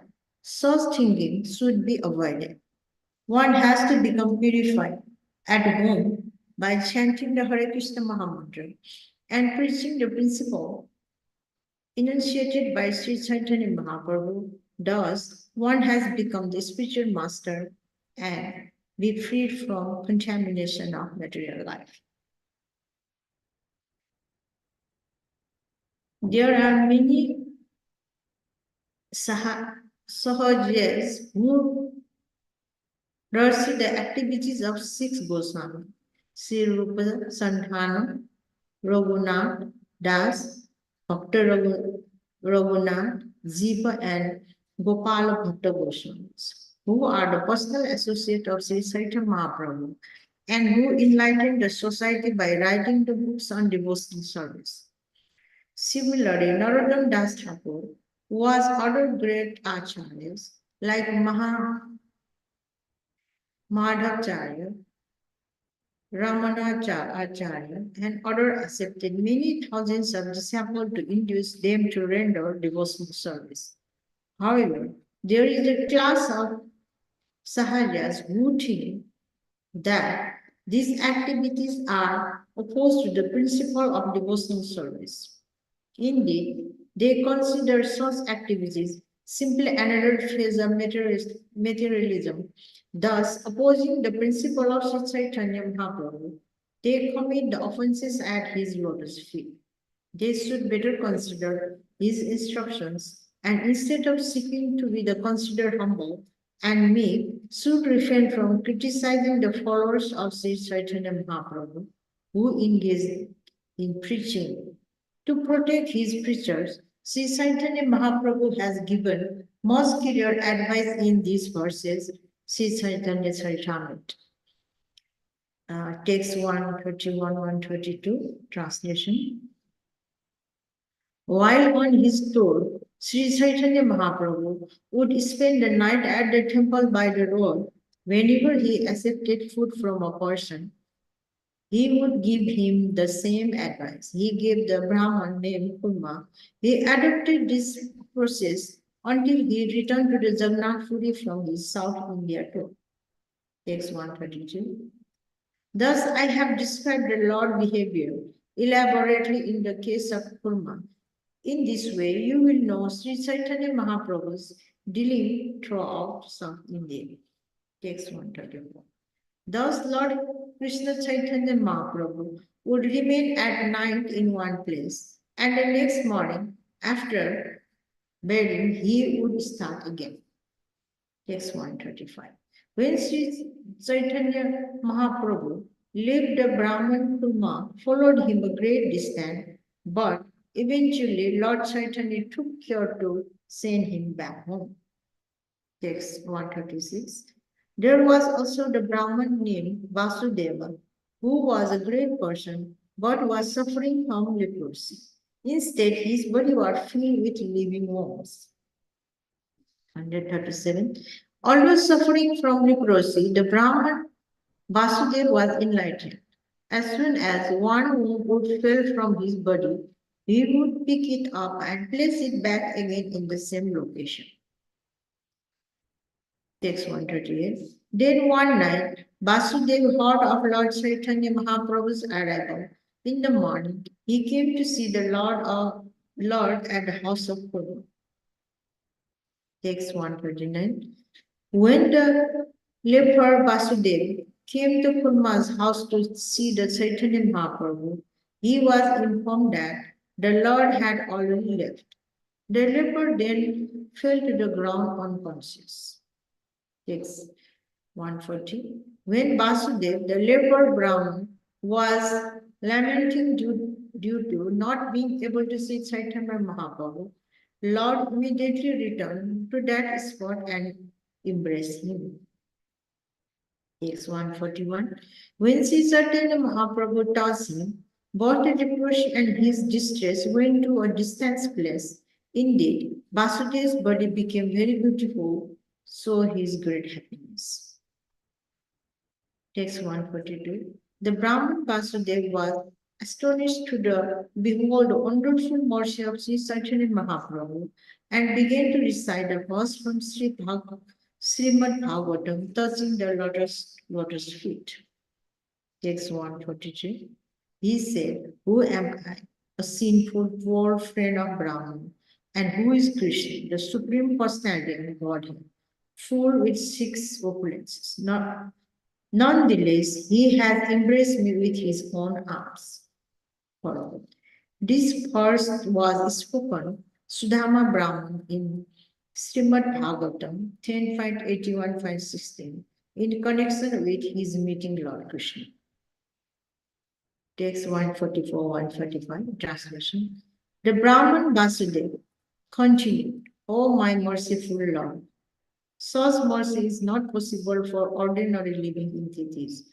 Such mercy can be found only in you. Upon seeing me, even a sinful person goes away due to my bad bodily odor. Yet, you have taught me such in the independent behavior of Supreme Personality of Godhead. 146. Being meek and humble, the Brahman Vasudeva worried that he would become proud after being cured by the grace of Sri Chaitanya. Text 147. To protect the Brahman, Sri Chaitanya Mahaprabhu advised him to chant the Hare Krishna Mahamantra incessantly. By doing so, he would never become unnecessarily proud. Text 148. Sri Chaitanya Mahaprabhu also advised Vasudeva to preach about Krishna and thus liberating living entities. As a result, Krishna would very soon accept him as his devotee. Although Vasudeva, Vipra was a leper, had suffered greatly, still after Sri Chaitanya Mahaprabhu cure him, he instructed him to preach Krishna consciousness. Indeed, the only return the Lord wanted was that Vasudeva preach the instruction of Krishna and liberate all human beings. That is the process of the International Society for Krishna Consciousness. Each and every member of this society was rescued from very abominable condition, but now they are engaged in preaching the cult of Krishna consciousness. They are not only cured of the disease called materialism, but are also living a very happy life. Everyone accepts them as a great devotee of Krishna, and their qualities are manifest in their very faces. If one wants to be recognized as devotee by Krishna, he should take to preaching work, following the advice of Sri Caitanya Mahaprabhu. Then one will undoubtedly attain the lotus feet of Sri Krishna Chaitanya, Lord Krishna himself, without delay. Text 114. After instructing the Brahman Vasudeva in that way, Sri Chaitanya Mahaprabhu disappeared from that place. Then the two Brahmans, Kurma and Vasudeva, embraced each other and began to cry, remembering the transcendental quality of Sri Chaitanya Mahaprabhu. Text 150. Thus I was described how Sri Chaitanya Mahaprabhu reclaimed the leper Vasudeva, so received the name Vasudevanda Purana. The name Vasudeva Prat is mentioned in the verses composed by Sārvabhauma Bhaṭṭācārya. Text 151. Thus, I end my description of beginning of the tour of Sri Chaitanya Mahaprabhu. He is visiting the temple of Kurma and he is liberating the leper Brahman Vasudeva. Text 152. One who hears these pastimes of Sri Chaitanya Mahaprabhu with great faith will surely very soon attain the lotus feet of Lord Sri Chaitanya Mahaprabhu. Purport. When a person actually revives his consciousness with thoughts of Krishna by the mercy of Sri Chaitanya Mahaprabhu, he revives his spiritual life and become addicted to the service of the Lord. Only then can they act as Acharya. In other words, everyone should engage in preaching following in the footsteps of Sri Chaitanya Mahaprabhu. In this way, one will be very much appreciated by Lord Krishna and will quickly be recognized by him. Actually, a devotee of Sri Chaitanya Mahaprabhu must engage in the preaching in order to increase the following of the Lord. By thus preaching the actual Vedic knowledge all over the world, one will benefit all mankind. Text 153. I admit that I do not know the beginning or the end of the Sri Chaitanya Mahaprabhu's pastime. However, whatever I have written, I have heard from the mouths of great personalities. 654. O devotees, please do not consider my offenses in this regard. Your lotus feet are my only shelter. Text 155. Praying at the lotus feet of Sri Rup and Sri Raghunath, always desiring their mercy, I, Krishnadas, narrate Sri Chaitanya Caritamrta following in their footsteps. Purport. Thus end the Bhakti Vedanta purport of Sri Chaitanya Mahaprabhu, Madhya lila, 7th chapter, describing the start of the Lord tour, South India and liberation of Brahma Vasudeva.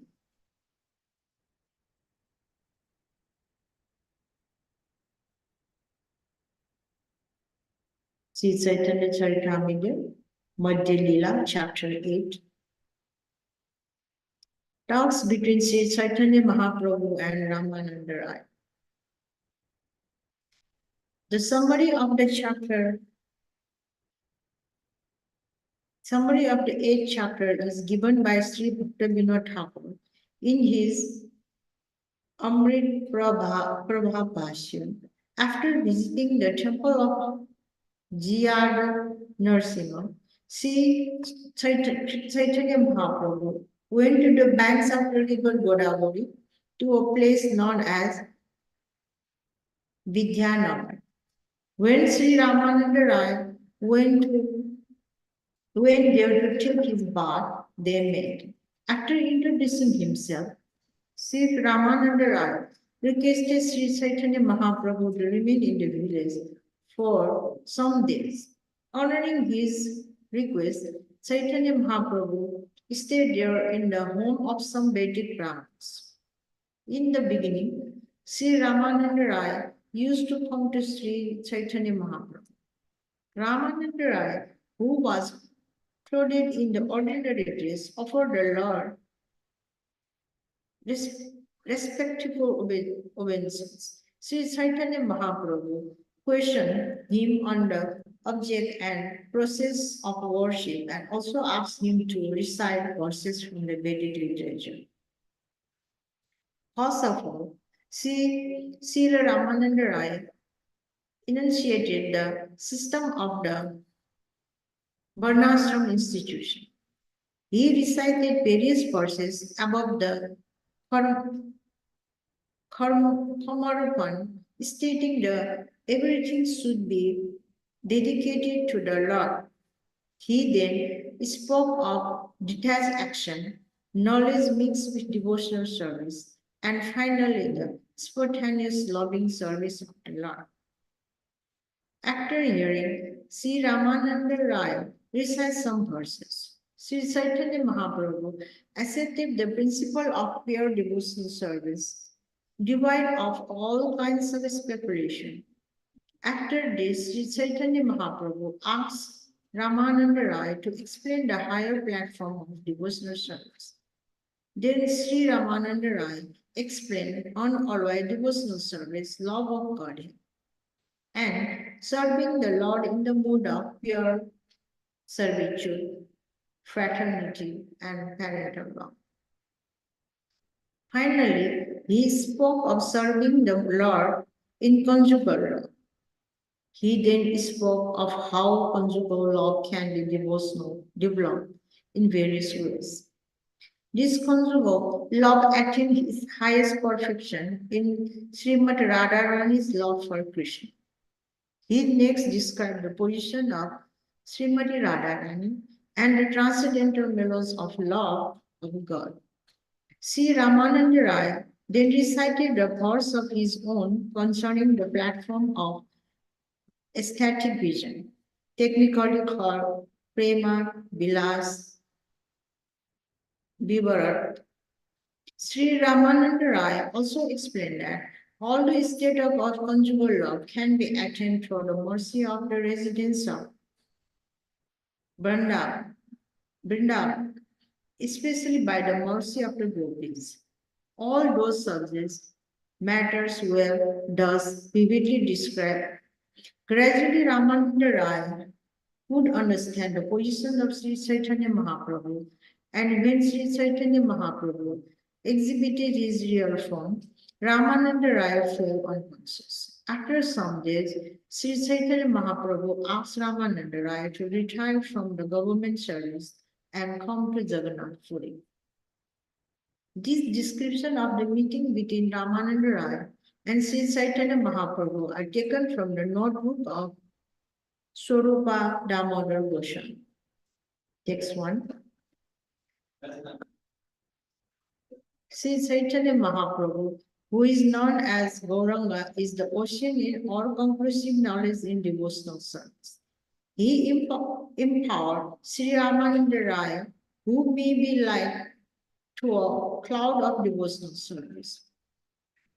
This cloud was filled with the water of all the conclusive purpose of devotional service and was empowered by the ocean to spread this water over the sea of Sri Caitanya Mahaprabhu himself.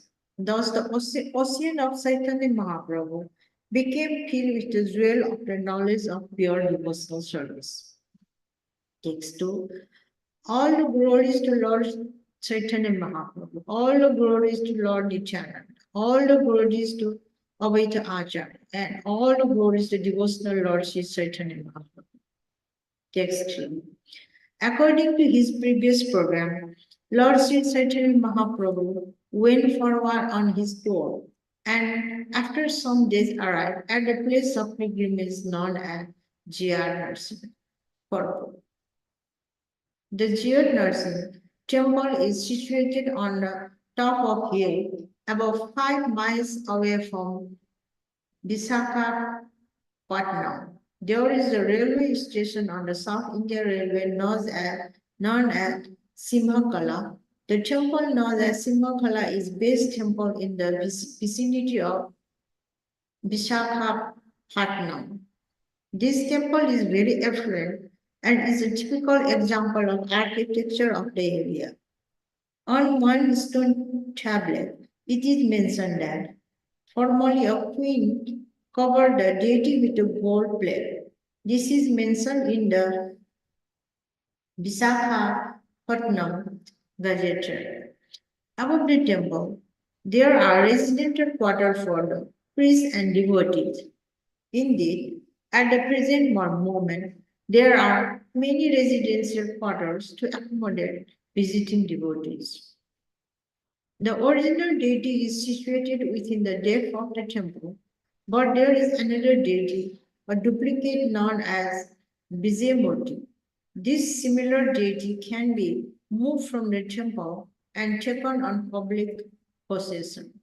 Priests who generally belong to the Rāmānanda Sampradaya are in charge of the deity worship. Text 4. Upon seeing the deity of Lord Krishna in the temple, Sri Chaitanya Mahaprabhu offered his respectful obeisances by falling flat. Then, in ecstatic love, he performed various dances, chanted, and offered prayers. Text 5. All glories to Narasimha. All glories to Narasimha, who is the Lord of the Prahlad Maharaj, and like a honeybee, is always engaged in beholding the lotus-like face to the goddess of fortune. Purport. The goddess of fortune is always embraced by Lord Narasimha. This is mentioned in the comments on Srimad Bhagavatam, written by the great commentator Sri Sridhar Swami. The following verse was composed by Sridhar Swami in his commentary on the 10th canto of Sri Bhagavatam 10.87.1. Yagya yasya vadane lasmi yasanike pakasi yashante rede samvita Rāmānanda Bhaje. The Lord Narsingh is always assisted by Sarvasti, the goddess of the learning, Saraswati, the goddess of the learning, and he is always embraced the goddess of fortune to his chest. Loss is always complete in knowledge within himself. Let us obediences under Narasimha. Similarly, in his commentary on the first canto of Srimad Bhagavatam 1.1.1, Sridhar Swami described the Lord Narasimha in this way. Prarādhidedalam Bhakta Vaidya Vidharnanam Sāradandisu Sima Vande Parande Varnam Harim. Let me offer my obeisances unto Lord Narasimha, there, who is also enlightening the Prahlad Maharaj within his heart, and who always kill the nonsense that attacks the devotee. His mercy is distributed like moonshine, and his face is like that of the lion. Let me offer my obeisances unto him again and again. Text 6. Although very ferocious, the lioness is very kind to her cubs. Similarly, although very ferocious to non-devotees like Hiranyakashipu, Lord Narasimha is very soft and kind to devotees like Rāmānanda. This verse was composed by Sridhar Swami in his commentary on the seventh canto of Srimad Bhagavatam 7.9.1. Text 7. In this way, Lord Sri Chaitanya Mahaprabhu recited different verses from the Shastra. The priests of Lord Narasimha then brought garlands and the remnants of the Lord food and offered them to Sri Chaitanya. Text 8. As usual, Brahman offered Sri Chaitanya Mahaprabhu an invitation. The Lord passed the night of the temple and then commenced his tour again. Text 9. The next morning, in the very ecstasy of love, Lord Sri Chaitanya Mahaprabhu started on his tour with no knowledge of the proper direction. He continued the whole day and night. Text 10. As previously, Sri Chaitanya Mahaprabhu converted to Vaishnavism, many people he met on the road. After some days, the Lord reached the banks of the river Godavari. Text 11. When he saw the river Godavari, the Lord remembered the river Yamuna, and when he saw the forest on the banks of the river, he remembered Sri Vrindavan. Text 12. After performing his usual chanting and dancing for some time in this forest, the Lord crossed the river and took his bath on the other bank. Text 13. After bathing the river, the Lord walked a little distance from the bathing place and engaged in the chanting the holy name Krishna. Text 14. At that time, accompanied by the sounds of music, Rāmānanda Rāya came here on Palanquin to take his bath. Many Brahmins, following the Vedic principle, accompanying Rāmānanda Rāya. According to Vedic ritual, Rāmānanda Rāya took his bath and offered the oblation to his forefathers. Text 16.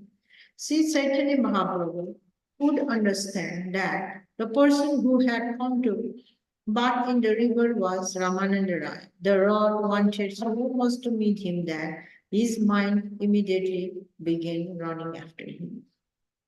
Text 17. Although Sri Chaitanya Mahaprabhu was running after him mentally, he patiently remained sitting. Rāmānanda Rāya, seeing the wonderful sannyasi, then came to see him. Text 18. Sri Rāmānanda Rāya then saw Sri Chaitanya Mahaprabhu to be brilliant as 100 suns. The Lord was covered by a saffron garment. He was large in body and very strongly built, and his eyes were like lotus petals. Text 19. When Rāmānanda Rāya saw the wonderful sannyasi, he was struck with wonder. He went to him and immediately offered his respectful obeisances, falling down flat like a rock. Text 20. The Lord stood up and asked Rāmānanda Rāya to arise and chant the holy name Krishna. Indeed, Sri Chaitanya Mahaprabhu was very eager to embrace him. Text 21. Sri Chaitanya Mahaprabhu then inquired whether he was Rāmānanda Rāya, and he replied, "Yes, I am. You are very low servant and belong to the Sudra community." Text 22. Sri Chaitanya Mahaprabhu then embraced Sri Rāmānanda Rāya very firmly. Indeed, both the master and the servant almost lost consciousness due to ecstatic love. Text 23. Their natural love for each other and awakened them both, and they embraced and fell to the ground. Sri Rāmānanda Rāya was an incarnation of the Gopi Vishaka. Since Sri Chaitanya Mahaprabhu was Lord Krishna himself, there was naturally an awakening love between Vishaka and Krishna. Sri Krishna Chaitanya Mahaprabhu is the combination of Srimati Radharani and Krishna. The Gopi Vishaka is the principal Gopi assisting Srimati Radharani. Thus, the natural love between Rāmānanda Rāya and Sri Chaitanya Mahaprabhu awakened and they embraced. Text 24. When they embrace each other, aesthetic symptoms, paralysis, perspiration, tears, shivering, paleness, and standing of the bodily hair appear. The word Krishna came from their mouth, patterning. Text 25. When the stereotype ritualistic Brahmins who were following the Vedic principle saw this aesthetic manifestation of love, they were struck with wonder. All these Brahmins began to reflect as follows. Text 26. The Brahmins thought, we can see that this sannyasi has a luster like the effulgence of the Brahman, but how is it he is crying on embracing a Sudra, a member of the fourth caste in the social order?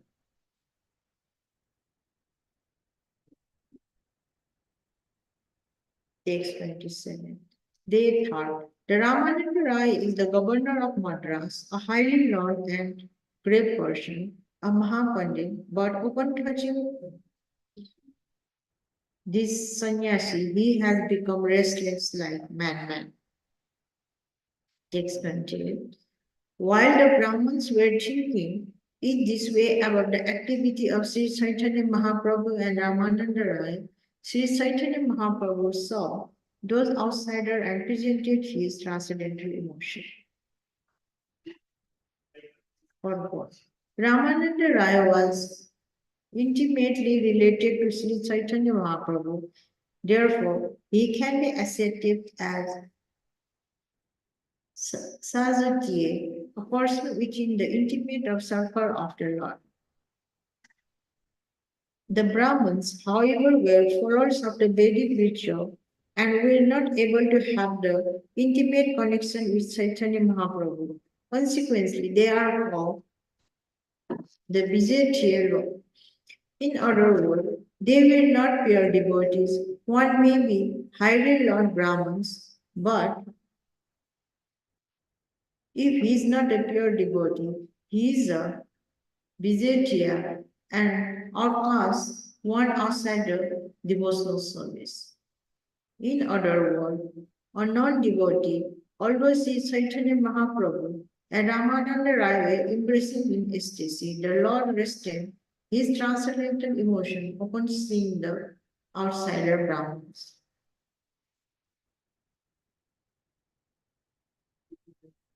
Text 29.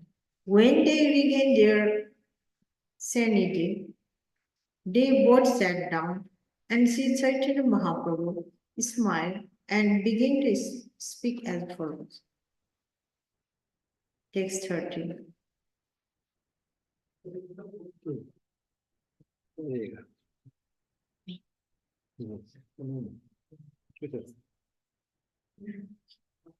Text 30.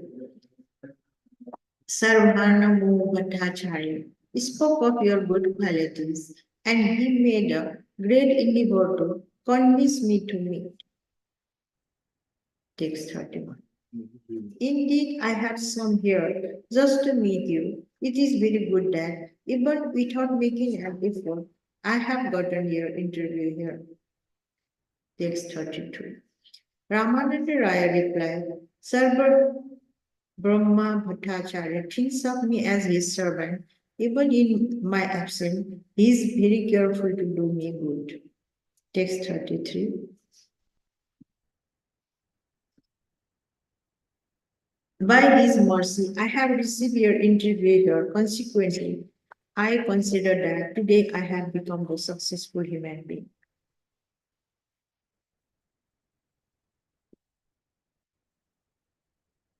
Text 32. By His mercy, I have received your interview here. Consequently, I consider that today I have become a successful human being. Text 34. I can see that you have bestowed special mercy upon Sārvabhauma Bhaṭṭācārya. Therefore, you have taught me, although I am untouchable, this is due to only to his love for you. Text 35. You are the Supreme Personality of Godhead, Narayan himself. I am only the government servant interested in materialistic activity. In this, I am the lowest among the men of the fourth caste. Text 36. You do not fear the Vedic injunction stating that you should not associate with the Sudra. You were not contemptuous of my thoughts, although in the Veds you are forbidden to associate with Sudras.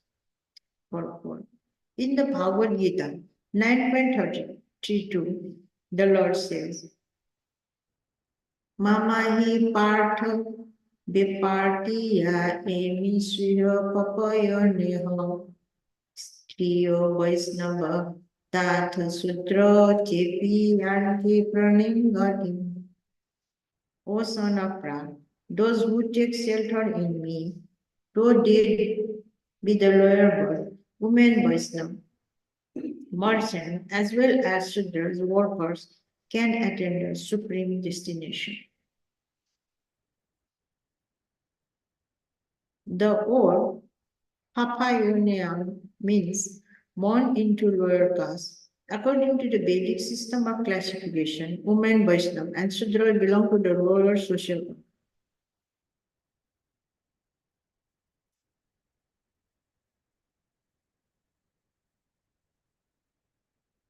A low life means a life without Krishna consciousness.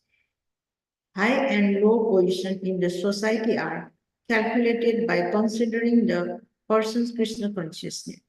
Brahman is considered to be on the highest platform because he knows Brahman, the absolute truth. The second caste, the Kshatriya caste, also know Brahman, but not as well as Brahmins.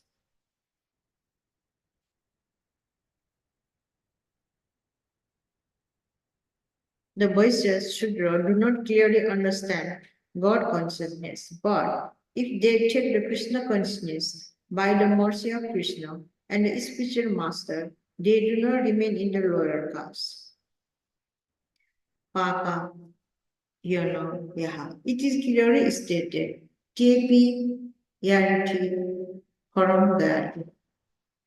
Unless one has attained the highest standard of life, one cannot return home back to Godhead. One may be Sudra, Vaishya, or Woman. But if one is situated in the service of Lord Krishna consciousness, one should not be considered Sri Sudra, Vaishya, or lower than Sudra. Though a person may be from a low-born family, if he is engaged in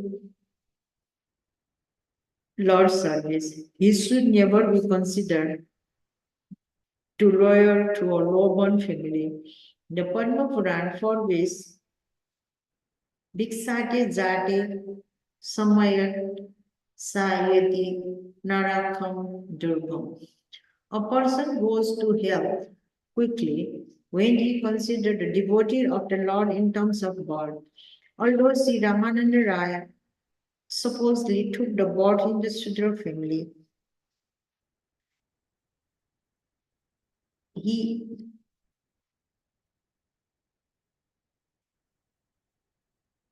is not to consider a Sudra, but he was a great advanced devotee. Indeed, he was the translated platform. Sri Caitanya Mahāprabhu therefore embraced him. Out of spiritual humility, Sri Rāmānanda Rāya presented himself as Shudra. Raja Devo Visaya Sudrama. Even though one may engage in government service or in any pound, shillings, pence business, in short, in materialistic life, he need only check the Krishna consciousness. Krishna consciousness is a very simple process. One need only chant the holy names of the Lord and strictly follow the principle of forbidding sinful activity.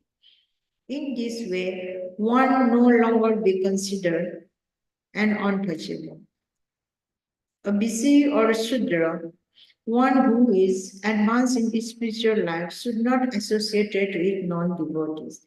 Namely, men is government service and men engage in materialistic activity for sense gratification or in the service of order. Such men are considered Vaishya materialistic. It's said, Nishi Khanthaya Bhagavatam Bhajano Mulasya Param Param Jigortu Bhagya Savarasya Sanna Darsanam Visayanam Athayujinaka Hahatha Hatha Visa Pakshantonoya Asadu. A person who is very seriously engaged in cultivating devotional service with a view to crossing the ocean of nescience and who has completely abandoned all material activities should never see a Sudra, a Vaishya, or a woman. Sri Chaitanya Karvodaya Nataka 8.23. Text 37. You are the supreme personality of God himself. Therefore, no one can understand your purpose. By your mercy, you are touching me, although this is not sanctioned by the Veds. Purport. The sannyasi is strictly forbidden to see the Vaishyas, the materialistic people, but Sri Chaitanya Mahaprabhu, out of his boundless and causeless mercy, would show favor to anyone regardless of birth and position. Text 38. You have become very specifically to deliver me. You are so merciful that you alone can deliver all fallen souls. Purport. Sri Narottam Das Thakur sing in his Prarthana 39. Shri Krishna Caitanya Mahaprabhu Daya Karo More Tomo Bina Ke Dayalu Jagat Samas Samsare Patita Pavana Hetu Tava Avatar Musam Patita Prabhu Na Hoibera. My dear Lord, please be merciful to me. Who can be more merciful than your Lordship within these three worlds? You appear as an incarnation just to reclaim the conditioned fallen soul, but assure you that you will not find a soul more fallen than me. Sri Chaitanya Mahaprabhu's specific mission is to deliver fallen souls. Of course, in this age of Kali, there is hardly anyone who is not fallen according to the calculation of Vedic behavior. In his instruction to Rupa Goswami, Sri Chaitanya Mahaprabhu described the so-called followers of Vedic religion in this way, Madhya 19.146. Vedanistha madhaye adyo veda mukhe mane veda nisida papakare dharman nahi gane. So-called followers of Vedic principles simply accept the Vedas formally, but they act against Vedic principles. This is symptomatic of this age of Kali. People claim to follow a certain type of religion, saying formally, I am Hindu, I am Muslim, I am Christian, I am this or that. But actually, no one followed the principle enunciated in the religious scripture. This is the disease of this age. Therefore, the merciful Sri Chaitanya Mahaprabhu has simply advised us to chant the Hare Krishna Mahamantra, Hare Nama, Hare Nama, Hare Naibhava Kevalam. The Lord can deliver anyone and everyone, even though one may have fallen from the injunction of the regal scripture. This is Sri Chaitanya Mahaprabhu, special merciful. Consequently, he is known as Patita Pavana, the deliverer of all fallen souls. Text 39. This is the general principle of all saintly people to deliver the fallen. Therefore, they go to people's houses, although they have no personal business there.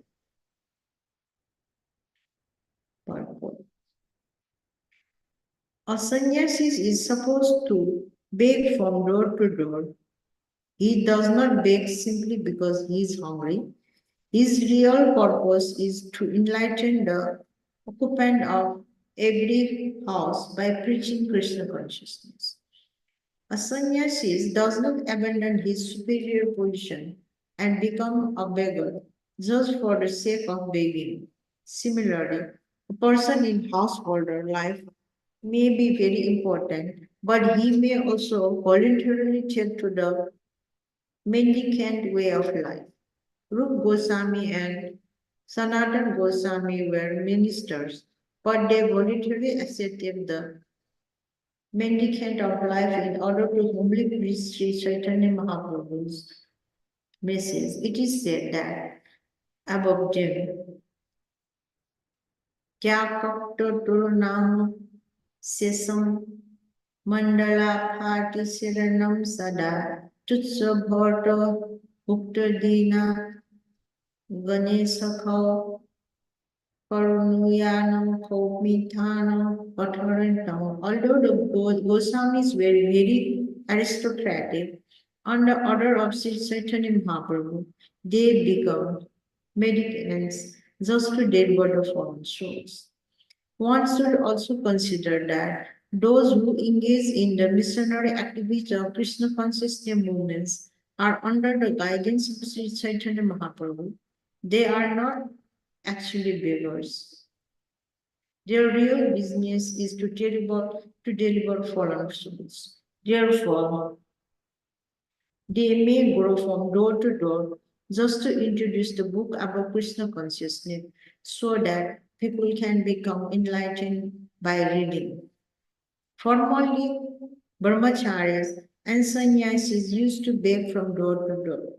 At the present moment, especially in the Western countries, a person may be handed over to the police when he begs from door to door. In Western countries, begging is considered to be criminal. Members of the Krishna consciousness movements have no business begging. Instead, they work very hard to introduce some literature about Krishna consciousness so that people can read them and be benefited. But if one gives to some contribution to Krishna consciousness, man, he never refuses it. Text for the translation. My dear Lord, sometimes saintly persons go to the houses of householders. Although these householders are generally low-minded, when the saintly person visits their home, one can understand that it is for no other purpose than no benefit to householders. This verse is from Srimad Bhagavatam 14.8.4, text 41. Although with me there are above 1,000 men, including the Brahmins, and all of them appear to have their hearts melted simply by seeing you. Text 42. I hear everyone chanting the holy name of Krishna. Everyone's body is thrilled with the ecstasy, and there are tears in everyone's eyes. Text 43, translation. My dear sir, according to your behavior and bodily feature, you are the Supreme Personality of Godhead. It is impossible for ordinary living beings to possess such transcendental qualities. Purport. Sri Chaitanya Mahaprabhu's bodily feature were uncommon. Indeed, his body was extraordinary in its measurement. The measurement of his chest and measurement of his forearms were the same. This is called Nyagrod Parimandala. As far as his nature is concerned, he was kind of everyone. No one but the Supreme Personality of Godhead can be kind of everyone. Therefore, the Lord name is Krishna, all attractive. As stated in Bhagavad Gita 14.4, Krishna is the kind father of everyone. In every species of life, Sārvabhauma, he is the original father, the seed giver, Bij Prada Pita. Now, then can he be unkind to other any living entity? One may be man, an animal, or even a tree, but the Lord is kind to everyone. That is God's qualification. He also says in the Bhagavad Gita 9.29, Samo Homo Sarva Bhuteshu. I am equally kind to everyone. And he admitted, Sarva Dharam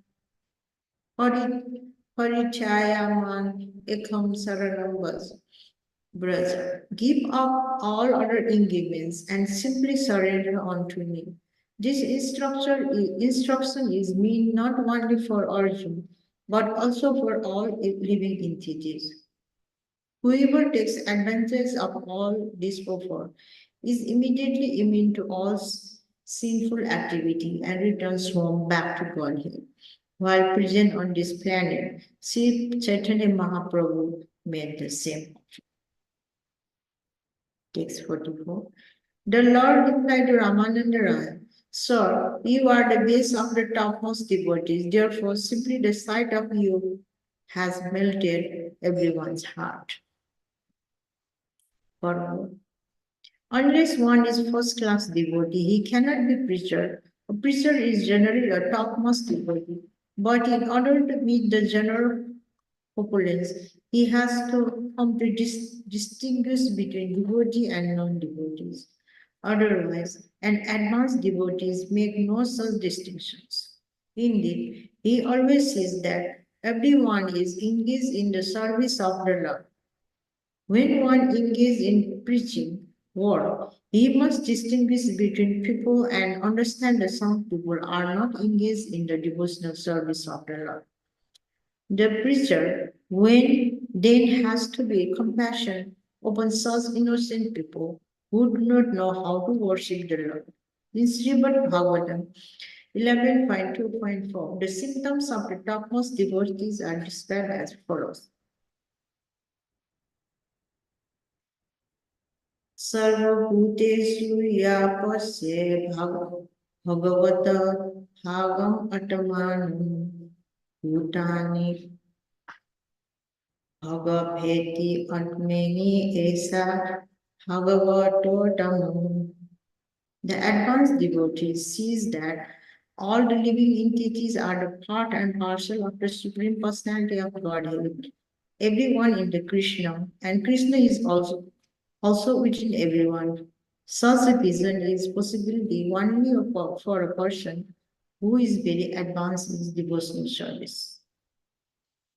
Text 45. Although I am the Mayavadi sannyasi, a non-devotee, I am also floating in the ocean of love of Krishna simply by approaching you.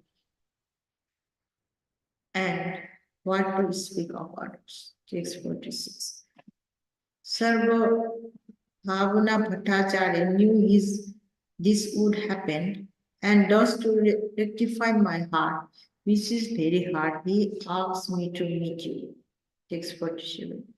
In this way, each of them praised the qualities of the others. and both of them were pleased to see each other. Text 48. At this time, a Brahmana Vaishnava, following the Vedic principles, came and offered obeisances. He fell flat before Sri Chaitanya Mahaprabhu and invited him. Text 49 translation. Lord Sri Chaitanya Mahaprabhu accepted the invitation, knowing the Brahman to be devoted, and slightly smiling, he spoke follows to Rāmānanda Rāya. Sri Chaitanya Mahaprabhu accepted the invitation of Vaishnava Brahman, even though one is Brahman, strictly following all the rules and regulations of Brahminical culture. If he is not a devotee, follower of Sri Chaitanya Mahaprabhu, one should not accept his invitation. At the present moment, people who have to become the degraded that they do not even follow the Vedic principle, to say nothing Vaishnava principle. They eat anything, everything, whatever they like, and therefore the members of the Krishna conscious movement should be very cautious about accepting the invitations. Text 50. I wish to hear from you about Lord Krishna. Indeed, my mind is inclined to desire this, therefore I wish to see you again. Text 51-52. Rāmānanda Rāya replied, My Lord, although you have come to correct me, a fallen soul, my mind is not simply purified simply by seeing you. Please stay for 5 or 7 days and kindly cleanse my polluted mind. After that most time, my mind will certainly be pure. Text 53. Although neither could tolerate separation from other, Rāmānanda Rāya nonetheless offered his obeisances to Lord Sri Chaitanya Mahaprabhu and departed. Text 54. Lord Sri Chaitanya Mahaprabhu went to house of the Brahman who had invited him and took his lunch there. When the evening of that day arrived, both Rāmānanda Rāya and the Lord were eager to meet each other again.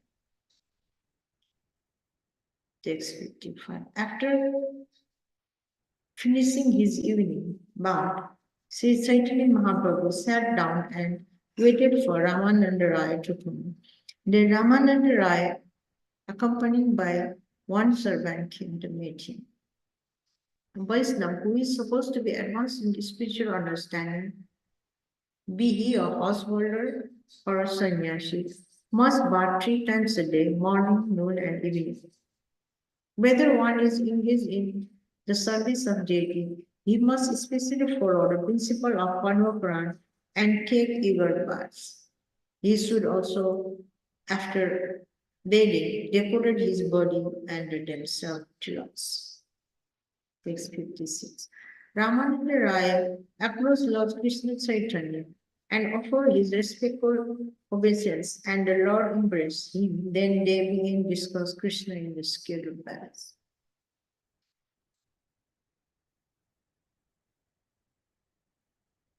The word Raha Sthane is the separated place in very significant talks about Krishna and his pastime, especially his pastime in Vrindavan and his dealings with the gopis, are all confidential.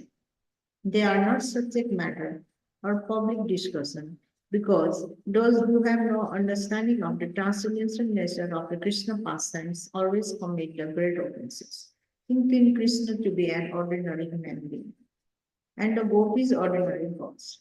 Following the principle of Lord Chaitanya Mahaprabhu, who never discussed the dealing of between Krishna and the gopis publicly, devotees in the Krishna conscious movement are enjoined not to discuss the pastime or law Krishna is Vrindavan in public.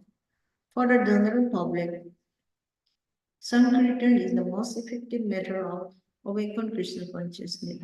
If possible, one should discuss the principle enunciated in the Bhagavad Gita. Sri Chaitanya Mahaprabhu followed his principle very strictly and discussed the philosophy of Bhagavad Gita with the Lord. Scholars like Bhaṭṭācārya and Prakāśānanda Saraswati. However, He taught the principle of the bhakti call to students like Sanatan Goswami and Rup Goswami, and he discussed and Sri Rāmānanda Rāya, the topmost devotional dealing between Krishna and the gopis for the general populace. He performed Sankirtan very vigorously. He must follow this principle in the preaching Krishna consciousness all over the world.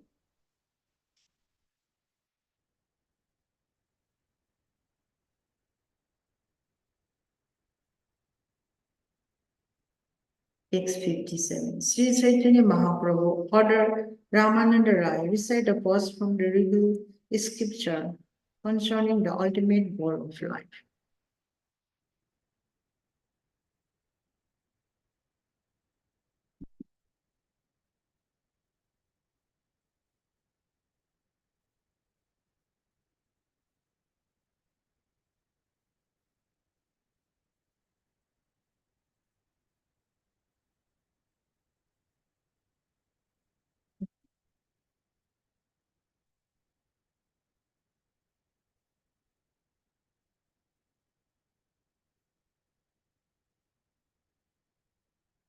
Text 57. Sri Chaitanya Mahaprabhu ordered Rāmānanda Rāya recite a verse from the revealed scripture concerning the ultimate goal of life. Purport. Rāmānanda replied, if one executes the prescribed duties of his social position, he awakens his original Krishna consciousness. In this connection, Sri Rāmānujacārya states in the Vedartha Samgraha, the devotional service is naturally very dear to the living entity. Indeed, it is life's goal. This devotional service is the supreme knowledge of Krishna consciousness, and it brings detachment from all material activity. In the transcendental position, a living being can perfectly acknowledge the superiority of serving the Supreme Lord. The devotees attain the Supreme Lord only by devotional service. Having such knowledge, one engages in his occupational duty, and that is called Bhakti Yoga.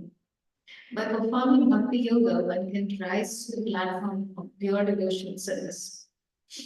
A great saint, the father of Sri Lankasideva, Parasharamuni, has specifically mentioned the devotional service to the Lord can ultimately be awakened in human society by the discharge of duties in accordance to the Varnashram system. The Supreme Personality of Godhead instituted Varnashram Dharma to give human beings a chance to return home back to God. The Supreme Personality of Godhead, Lord Shri Krishna, is known in the Bhagavad Gita as Purushottama, the greatest of all personalities. Personally come and declared that the institution of Varnashram Dharma was founded by him. As stated in the Bhagavad Gita 14.13, Chaturvarnam Maya Shrishtam Gunagala Vibhagashtam Tasya Karta Tas Api Mam Vidhi Akartaram Avyayam.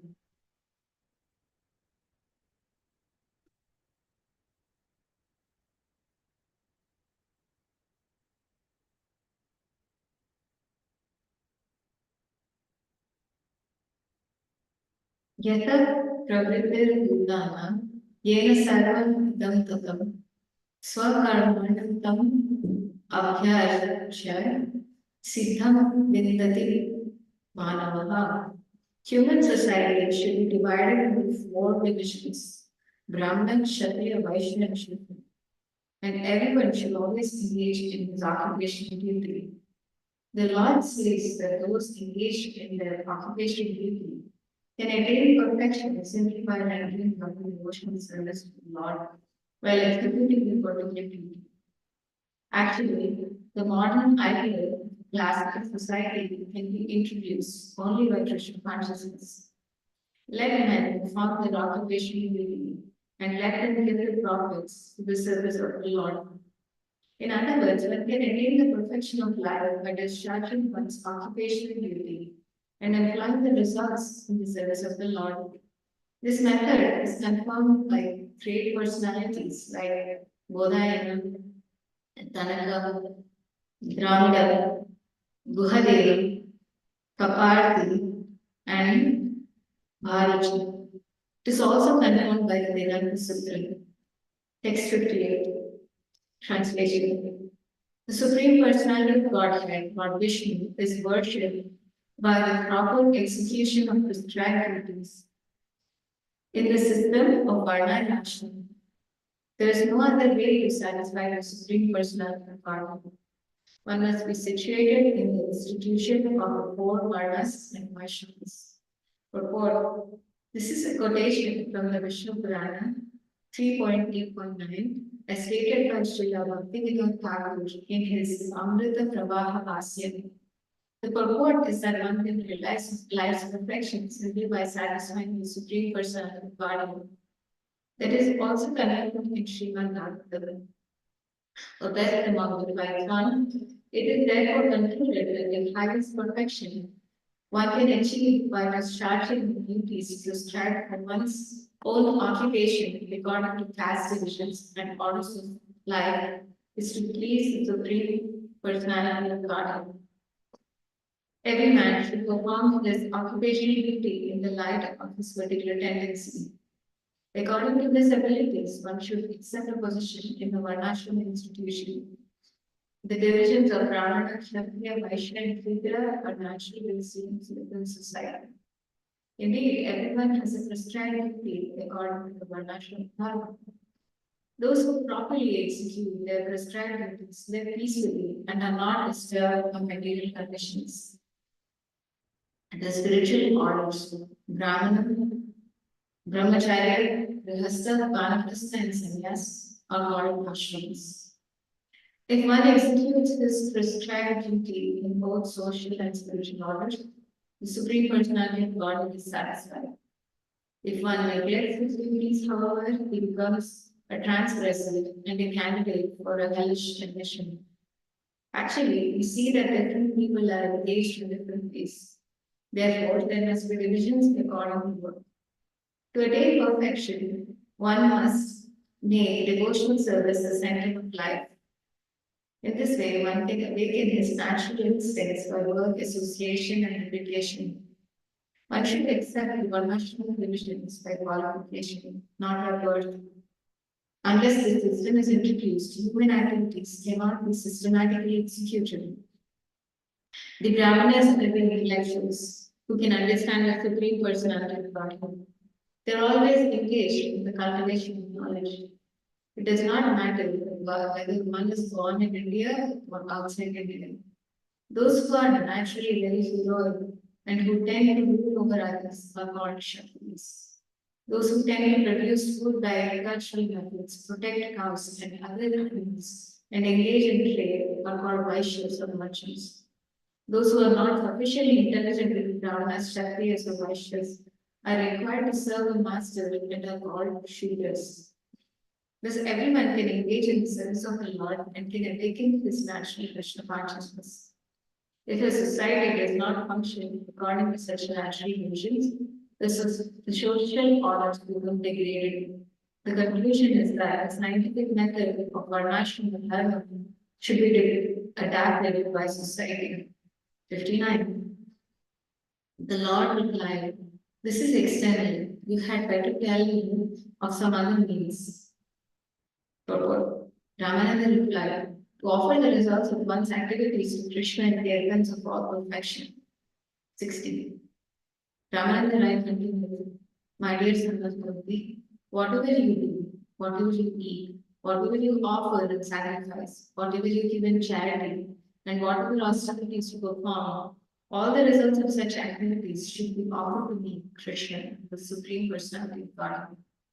Purport. The Lord has said that the Varnashram dharma is not properly executed in the stage of Kali. Therefore, he ordered Rāmānanda Rai to go further into the matter. Rāmānanda replied with this verse from Bhagavad Gita 9.27, which instructs that while remaining in the system of Varnashram dharma, one may offer the results of his activities to Lord Sri Krishna in loving service. Naturally, Lord Sri Chaitanya Mahaprabhu was asking Rāmānanda Rāya about the execution of devotional service. Rāmānanda Rāya was enunciated the principles of Varnashram Dharma in consideration of materialistic people. However, this conception is not transcendental. As long as one is in the material world, he must follow the principles of Varnashram Dharma. But devotional service is transcendental. The system of Varnashram Dharma refers to the three modes of material unity. But transcendental devotional service is on the absolute platform. Sri Chaitanya Mahaprabhu belongs to the spiritual world, and his method for propagating the Sankirtan movement are also imported from the spiritual world. Srila Narottam Das Thakur's son, Golokira Prabhupada, Harinam Sankirtan, Ratina Janvilo Hinutaya. This states that the Sankirtan movement has nothing to do with this material world. It is imported from the spiritual world, Golokitana. Narottam Das Thakur laments that material people do not take this Sankirtan movement seriously. Considering the position of devotional service in the Sankirtan movement, Sri Chaitanya Mahaprabhu deemed the system of Varnashram Dharma to be material, although it aims at elevation to the spiritual platform. However, the Sankirtan movement introduced one immediately to the spiritual platform. Consequently, it is said that Varnashram Dharma is external, and Chaitanya Mahaprabhu requested Rāmānanda Rāya to proceed deeper into the mind and uncovers the spiritual platform. Sometimes materialists consider Lord Vishnu of material consumption. Impersonalists think that above Lord Vishnu is the impersonal Brahman. The impersonalists misunderstand the worship of Lord Vishnu. They worship Lord Vishnu to merge into his body. In order that Varna Vishnu Arayana not be misunderstood, Sri Chaitanya Mahaprabhu requested that Sri Rāmānanda Rāya proceed further and clear up the issue. Rāmānanda Rāya quoted the verse from the Bhagavad Gita stating that the results of one's occupational duty may be offered to Lord Vishnu or Krishna. In Srimad Bhagavatam, it is also stated, if one executes the occupational duties of Varnashram Dharma, but does not cultivate the strong Krishna consciousness, his activities are futile. His occupation simply becomes unnecessary labor. Text 61. This is also explained. Sri Chaitanya Mahaprabhu said, please proceed and speak further on this matter. Rāmānanda Rāya replied, to give up one's occupational duties in Varnashram system is the essence of perfection. Purport. A Brahmana renounces his family and accepts sannyas. Others, Shakti and Vaishnavas, can also give up their families to take the Krishna consciousness. Such renunciation is called Madhya. By such renunciation, the Supreme Personality of God is satisfied.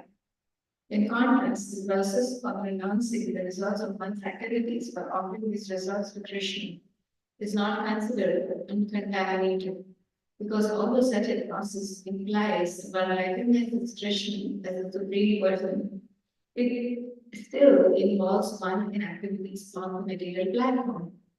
Since such activities are within the material universe, Sri Chaitanya Mahaprabhu considered them external. To correct this, Rāmānanda Rāya recommended that one take to the renounced order of life in order to transcend material activities. This is supported by the following verse from Srimad Bhagavatam 62. Rāmānanda Rāya continued, occupational duties are described in religious scriptures. If one analyzes them, he can fully understand the qualities and faults, and then give them up completely to render service unto the Supreme Personality of God. Such a person is considered a first-class man. 63. As stated in scripture, after giving up all kinds of religious and occupational duties, if you come to me, the Supreme Personality of Godhead, and take shelter, I will give you protection from all of life's sinful reactions. Do not worry. Purport. In this connection, Srila Raghunath Das Goswami instructs in his book Manasamrita He thus enjoined that we should not perform religious or irreligious activities as prescribed in the Vedas. The best course is to engage always in the service of Lord Krishna and Radharani. That is the perfection of everything in this life. Similarly, in Srimad Bhagavatam 4.29.46, it is said by Rāmānanda, when one actually takes to the loving service of the Supreme Personality of Godhead, he gives up all desires in the material world, as well as all duties prescribed by the Vedic literatures. In this way, one is fixed in the service of the Lord. Text 64. After hearing Rāmānanda Rāya speaking this way, Lord Sri Caitanya Mahāprabhu again rejected his statement and said, "Go ahead and see something more." Report, Rāmānanda Rāya replied, "Devotional service mixed with empiric knowledge is the essence of perfection." Devotional service mixed with non-Vedic speculative knowledge is certainly not pure devotional service. Therefore, Srila Bhaktisiddhanta Saraswati in his Anubhasya preaches that self-realization, followed by the execution of ritualistic ceremonies, is in the neutral stage between liberation and conditioned life. It is a place beyond this material world, in the river Viraja, where the three modes of material nature are subdued or neutralized in the unmanifest stage. However, the spiritual world is a manifestation of spiritual energy and is known as Vaikuntha Loka, the place where there is no anxiety. The material world, known as Brahmananda, is the creation of the external energy. Between the two creations, the material creation and the spiritual creation, is a river known as Viraja, as well as a place known as Brahmaloka. Viraja Nadi and Brahmaloka are shelters for living entities discussed with the material life and inclined to impersonal existence by the way of denying material variegatedness. Since these places are not situated in Vaikuntha Lokas or the spiritual world, Sri Caitanya Mahāprabhu proclaims them to be external. In the Brahmaloka and Viraja Nadi, one cannot conceive of the Vaikuntha Lokas. Brahmaloka and Viraja Nadi are also attained after difficult austerities. But in these realms, there is no understanding of the Supreme Personality of Godhead and his transcendental loving service. Without such spiritual knowledge, simple detachment from material conditions is but another side of material existence. From the spiritual point of view, it is all external. When Sri Caitanya Mahāprabhu rejected his proposal, Rāmānanda Rāya suggested that devotional service, based on philosophy and logic, is a more advanced position. He therefore quotes the following version from Bhagavad Gita 65. Rāmānanda Rāya continued, according to the Bhagavad Gita, one who is thus transcendently situated at once realizes the Supreme Brahman and becomes fully joyful. He never laments or desires to have anything. He is equally disposed towards every living entity. In that state, he attains pure devotional service under me. Purport. In this verse from the Bhagavad Gita, it is said that a person who accepts the theory of monism, being always engaged in empiric philosophical discussions about spiritual life, becomes joyful and is relieved from all material contamination and hankering. At that stage, one is equipoised. He sees all living entities as spiritual beings. After attaining this elevated stage, one can attain pure devotional service. The conclusion is that devotional service mixed with realistic, fruited activity is inferior to spiritual service based on empiric philosophical discussion.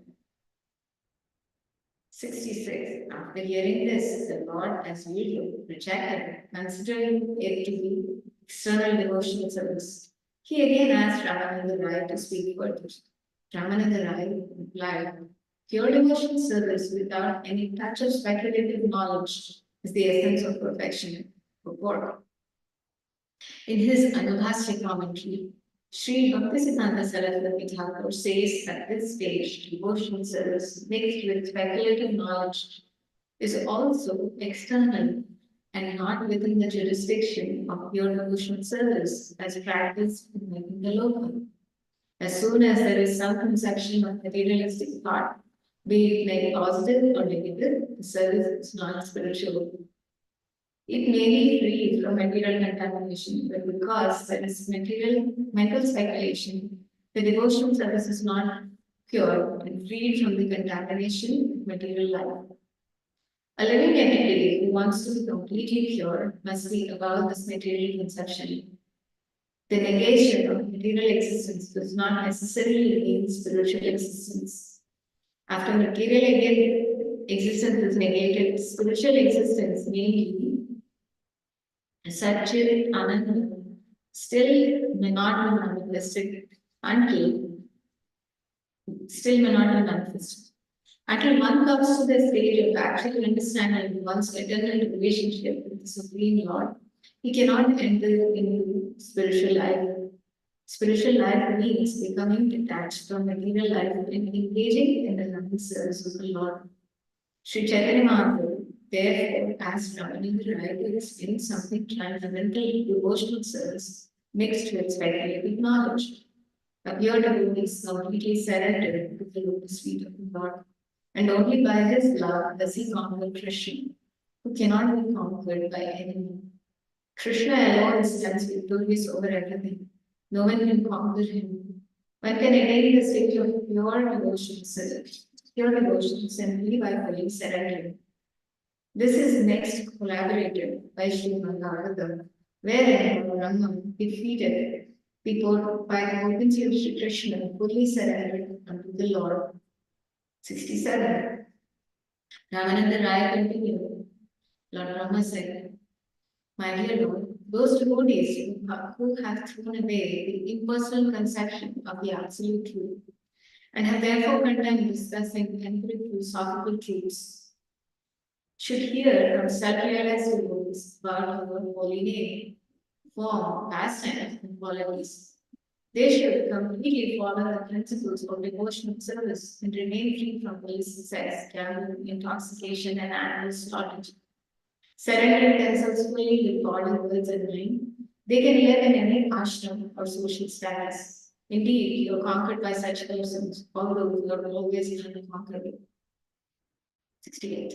At this point, Sri Chaitanya Mahaprabhu replied, This is all right, but you can speak more on this subject. Rāmānanda Rāya replied, Ecstatic love for the Supreme Personality of Godhead is the essence of all perfection. In his Amrita Pravaha Bhasya, Sri Bhaktivinoda Thakur summarizes the conversation up to this point, where Lord Chaitanya Mahaprabhu says to Rāmānanda Rāya, Eho hoy avikohoar. This is the process accepted in devotional service, but there is something more than this. Therefore, please explain what is beyond. Simply executing the duties of Varna and Ashrama is not as good as offering all the results of one's activities to the Lord. When one gives up all fruitive activity and fully surrenders to the Lord, he attains Swadharma Bharatana, wherein he abandons the social order and takes to the renounced order. That is certainly better. However, better than the renounced order is cultivation of knowledge mixed with devotional service. Yet all these activities are external to the activities of the spiritual world. There is no touch of pure devotional service in them. Pure devotional service cannot be attained by empiric philosophy, nor can perfection be attained simply by good association. Devotional service by self-realization is a different subject matter. It is untouched by fruitive activity. For one surrenders the results of activities to the Lord, abandons prescribed duties, and accepts the renounced order of life. Such devotional service is situated on a higher platform than that of empirical philosophical speculation with a mixture of bhakti. This is verified by Sri Rupa Goswami in his Bhakti Rasamrita Sindhu. One should render transcendental loving service to Lord Krishna favorably without desire for material profit or gain through fruitive activities or philosophical speculation. That is called devotional service. Devotional activities, however, sometimes appear to be impure in the unified stage, but in the mature stage, they are completely pure or free from material activity. Therefore, Rāmānanda Rāya replied after hearing the last statement of Sri Chaitanya Mahaprabhu, Prema Bhakti Sarva Sadhya Sara. Sri Chaitanya Mahaprabhu actually accepted this verse, Jnani Prayasam, as the basic principle of perfection. One has to practice this principle in order to make further progress. When further progress is actually made, one comes to the platform of ecstatic loving service to the Lord. This first stage is technically called sadhana bhakti or devotional service in practice. The result of sadhana bhakti must be ecstatic love, attachment for the Supreme Personality of God, which is called prema bhakti. In the neophyte stage, sadhana bhakti includes faith, association with devotees, and practicing devotional service. This one is free from all unwanted things. One then becomes fixed in devotional service and increases his desire to act in devotional service. This one becomes attached to the Lord and his devotional service. Text 69. Rāmānanda Rāya continued. As long as there is hunger and thirst within the stomach, varieties of foods and drink makes one very happy. Similarly, if the Lord is worshipped with pure love, the various activities performed in the course of that worship awaken transcendental bliss in the heart of a devotee. Text 17. Pure devotional service in Krishna consciousness cannot be had even by pious activity in hundreds and thousands of lives. It can be attained only by paying one price, that is intense greed to obtain it. If it is available somewhere, one must purchase it without delay. Purport. In the previous two verses, as included in Madhya, an analogy and an anthology compiled by Srila Rupa Goswami, verse 69 refers to devotional service and faith, and verse 70 refers to devotional service rendered out of intense greed. The first is devotional service rendered in accordance with the regulated principles, and the second refers to spontaneous loving service of the Lord without extraneous endeavor. Henceforth, the basic principle underlying the talks between Sri Chaitanya Mahaprabhu and Rāmānanda Rāya will be spontaneous loving service to the Lord. The regulated principles, according to the injunctions of the Shastras, are necessary when so far as one's original dormant Krishna consciousness is not spontaneously awakened. An example of spontaneous action is the flowing of rivers into the ocean. No one can stop this flow of waters. Similarly, when one's dormant Krishna consciousness is awakened, it spontaneously flows to the lotus feet of Krishna without impediment. Whatever will be spoken henceforth by Rāmānanda Rāya, based on spontaneous love, will be agreeable to Sri Chaitanya Mahaprabhu, and the Lord will ask him more and more about the subject. Text 71. Hearing it upon to the point of spontaneous love, the Lord said, "That is all right, but if you know more, please serve the Lord." Purport. In reply, Rāmānanda Rāya said, spontaneous loving service in servitude, as exchanged for masculine service, is the highest perfection. Spontaneous loving service to the Lord is called devotional service with an intimate attachment between the servitor and the served. This intimacy is called mamata. Between the servitor and the served, there is a feeling of oneness. This mamata begins with dasya prema, service rendered to the master by the servant.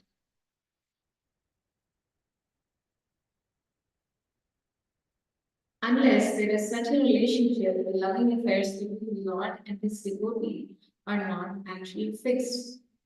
When the devotee feels the Lord is my master and renders service unto him, Krishna consciousness is awakened. This fixed conclusion is on a higher platform than simple cognizance of love of God and